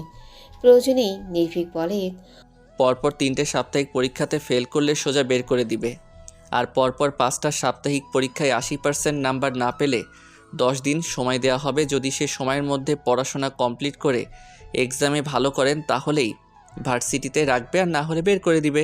তাই আল্লাহর ওয়াস্তে একটু মনোযোগী হবেন। জি, আমি মেনে চলবো সব রুলস। ওকে, তাহলে দেখুন ফিজিক্সের প্রথম অধ্যায়ে আজ কি পড়াবো। অনিন্দিতা পড়ায় মনোযোগী হয়। নির্ভীকের জন্য পাগলামি কমবে না ঠিকই, তবে পাগলামি চলবে মনে মনে। আজ বিকেলের ঘটনা। পা ওয়াশ করার পর নির্ভীকের সাথে এসেছে অনিন্দিতা, কারণ নিহালের কোনো কাজ পড়ে গেছে। নির্ভীক এই সুযোগটাই চেয়েছিল। একটা খোলা মাঠের দিকে নিয়ে যায় অনিন্দিতাকে। অনিন্দিতার এতটাই বিশ্বাস যে সে একবারও প্রশ্ন করেনি কেন তাকে এখানে নিয়ে আসা হলো। নির্ভীক অনিন্দিতার হাত দুটো মুষ্টিবদ্ধ করে বলে, আমাকে রেহাই দিন অনিন্দিতা, আপনি এমন সব কাণ্ড করছেন যে আমি পাগল হয়ে যাচ্ছি। আমিও তো মানুষ। আপনি ভালোবাসেন ঠিক আছে, তার জন্য আমাকে কেন কষ্ট দিচ্ছেন? আমি আপনাকে কষ্ট দিচ্ছি? হ্যাঁ দিচ্ছেন। আমার দিকে এলোমেলো দৃষ্টিতে তাকিয়ে থাকেন, আমার জন্য ছুটে আসেন, পড়াশোনা করেছেন শুধুই আমার জন্য। এইসব দেখার পর একটা মানুষ কতটা অপরাধ বোধে ভুগে জানেন আপনি? আমার লজ্জা করে অনিন্দিতা, আপনাকে আমি বোঝাতে পারি না যে আমি আপনাকে ভালোবাসি না। নির্ভীকের শেষের কথাটুকুই অনিন্দিতার আত্মা কাঁপিয়ে তোলে। সে ঠিক করে নিজেকে সংযত রাখবে। সত্যি তো, এখানে নির্ভীকের কী দোষ? ভালো তো সেই বাসে, তাহলে নির্ভীক কেন অপরাধ বোধে ভুগবে? তাছাড়া ওর হাত নিজ থেকে স্পর্শ করেছে নির্ভীক, একটা আবেদন রেখেছে তার কাছে। তাই ভেবে নেয় নিজের কলেজাটা পুরাবে, নিজের কষ্টটুকু নিজেই গ্রহণ করবে। অনিন্দিতা। নির্ভীকের কণ্ঠস্বরে ধ্যান ভাঙে অনিন্দিতার। হক চুকিয়ে বলে, দুঃখিত স্যার। নির্ভীক একটু অবাক হয় তাকে স্যার বলায়, তবে সেদিকে পাত্তা না দিয়ে ইংলিশ বই হাতে ঘাঁটতে থাকে। যথাসম্ভব অনিন্দিতাকে পড়াশোনা কমপ্লিট করাতে হবে। 15টা দিন কেটে গেছে। অনিন্দিতা নিজেকে সংযত রেখেছে বলতে শুধু মাত্র নির্ভীকের চোখ থেকে সংযত রেখেছে। আর চোখে প্রিয় মানুষটাকে দেখার লোভ সামলাতে পায়নি সে। নিজের কাজে নিজেই হাসে অনিন্দিতা। যাকে ছাড়া এক মুহূর্ত চলে না, তার থেকেই নিজেকে সংযত করার মিথ্যে প্রয়াস না করাই উত্তম। দাগিমা রেখা বদলে শীতের আবির্ভাব ঘটেছে। কয়েকদিনেই পরিবেশ যেন শান্ত হয়ে গেছে। আবহাওয়াবিদদের মতে পরিবেশের হঠাৎ পরিবর্তন ঘটেছে, নাহলে এমন সময় শীতের আগমন ঘটত না। নিজের বাসায় ফিরে এসেছে 10 দিন হতে চলল। এই কয়েকদিনে ইউনিভার্সিটিতে যাওয়া হয়েছে মাত্র 3 দিন। কেন যেন ইউনিভার্সিটির প্রতি অনীহা সৃষ্টি হয়েছে। বোধহয় নির্ভীকের না থাকাই এই প্রধান কারণ। ইউনিভার্সিটির কাজে আজ 9 দিন হলেও ভারতে গিয়েছে নির্ভীক। কোনো এক বিশেষ অনুমোদন নিয়েই গেছে। অনিন্দিতার ফোন বেজেই চলেছে, অথচ তার ধ্যান নেই। হির হন্তদন্ত হয়ে বলেও, এই আপু, তোমার ফোন বাজছে। কি? ফোন বেজে চলেছে, ধরো। অনিন্দিতার মাথায় এখনও কথাটা ক্যাচ করেনি। সে নিষ্পলক তাকিয়ে আছে হীরের দিকে। হীর বিরক্ত হয়। পৃথিবীর সাথে কথা বলছিল সে, সেটার সাথে রসায়ন জমেছে তার। মামা বাড়ির 10 দিন ছিল স্বপ্নের মতো। পৃথিবীর সাথে খুনসুটি ভালোবাসাতে পরিণত হয়েছে। একগুচ্ছ কদম হাতে প্রপোজ করেছে তাকে। নিজের ভাবনাকে দমিয়ে ফোন তুলে নেয় হির। রিসিভ করেই বলে, কে বলছেন? আপু গভীর ধ্যানে মগ্ন রয়েছে, ফোনের দিকে ধ্যান নেই তার। কথাটা শুনে দুভ্রু সংকুচিত হয় আসিমের। হিরের বাজখাই গলাতে এক প্রকার চমকে ওঠে। কান থেকে নামিয়ে দেখে নাম্বার সঠিক কিনা। হ্যাঁ, নাম্বার তো ঠিকই আছে। নিজেকে সামনে নিয়ে আসিম বলে, অনিকে দেওয়া যাবে? হির তার বাজখাই গলায় অনন্দিতাকে আপু বলে ডেকে নেয়। এবার সে কণ্ঠ কর্ণপাত হয় মেয়েটার। ফাঁকা ঢোক গিলে বিরক্তি প্রকাশ করে বলে, কি হয়েছে? তোমার ফোন। কে করেছে? জানি না। অনন্দিতা কথা বাড়ায় না, ফোন হাতে তুলে নেয়। নাম্বারটা অচেনা দেখে একটু অবাক হয়। ফোন কানে তুলে সালাম দিয়ে বলে, কে বলছেন? অনি, আমি আসিম বলছি। ভার্সিটিতে আসো না কেন তুমি? একটু অসুস্থ বোধ করছি আসিম। অজুহাত না দিলে আসিম অনেক প্রশ্ন করবে, তাই এটাই বেস্ট বলে মনে হয় অনন্দিতার। তাছাড়া সত্যিই সে অসুস্থ। সারা বছরই ঠান্ডা জল লেগেই থাকে। আসিম সামান্য চিন্তিত স্বরে বলে, দ্রুত মেডিসিন নাও কেমন? আমি ফোন করে খবর নেব তোমার। আচ্ছা। কথাটা বলেই ফোন রেখে দেয় অনন্দিতা। আসিম সেটা বন্ধুর থেকেও বেশি কিছু। অনন্দিতা উপলব্ধি করে আসিম তার প্রতি একটু ঝুঁকে পড়েছে। অবশ্য সেদিকে পাত্তা দেয় না সে, কারণ সে নিজেও আরেক জনের প্রতি ঝুঁকে আছে। কালের বিবর্তনে সে বুঝে গেছে মানুষ যাকে চায় তাকে পায় না। মিথ্যে সান্ত্বনাগুলোই সময় কাটাতে সাহায্য করে।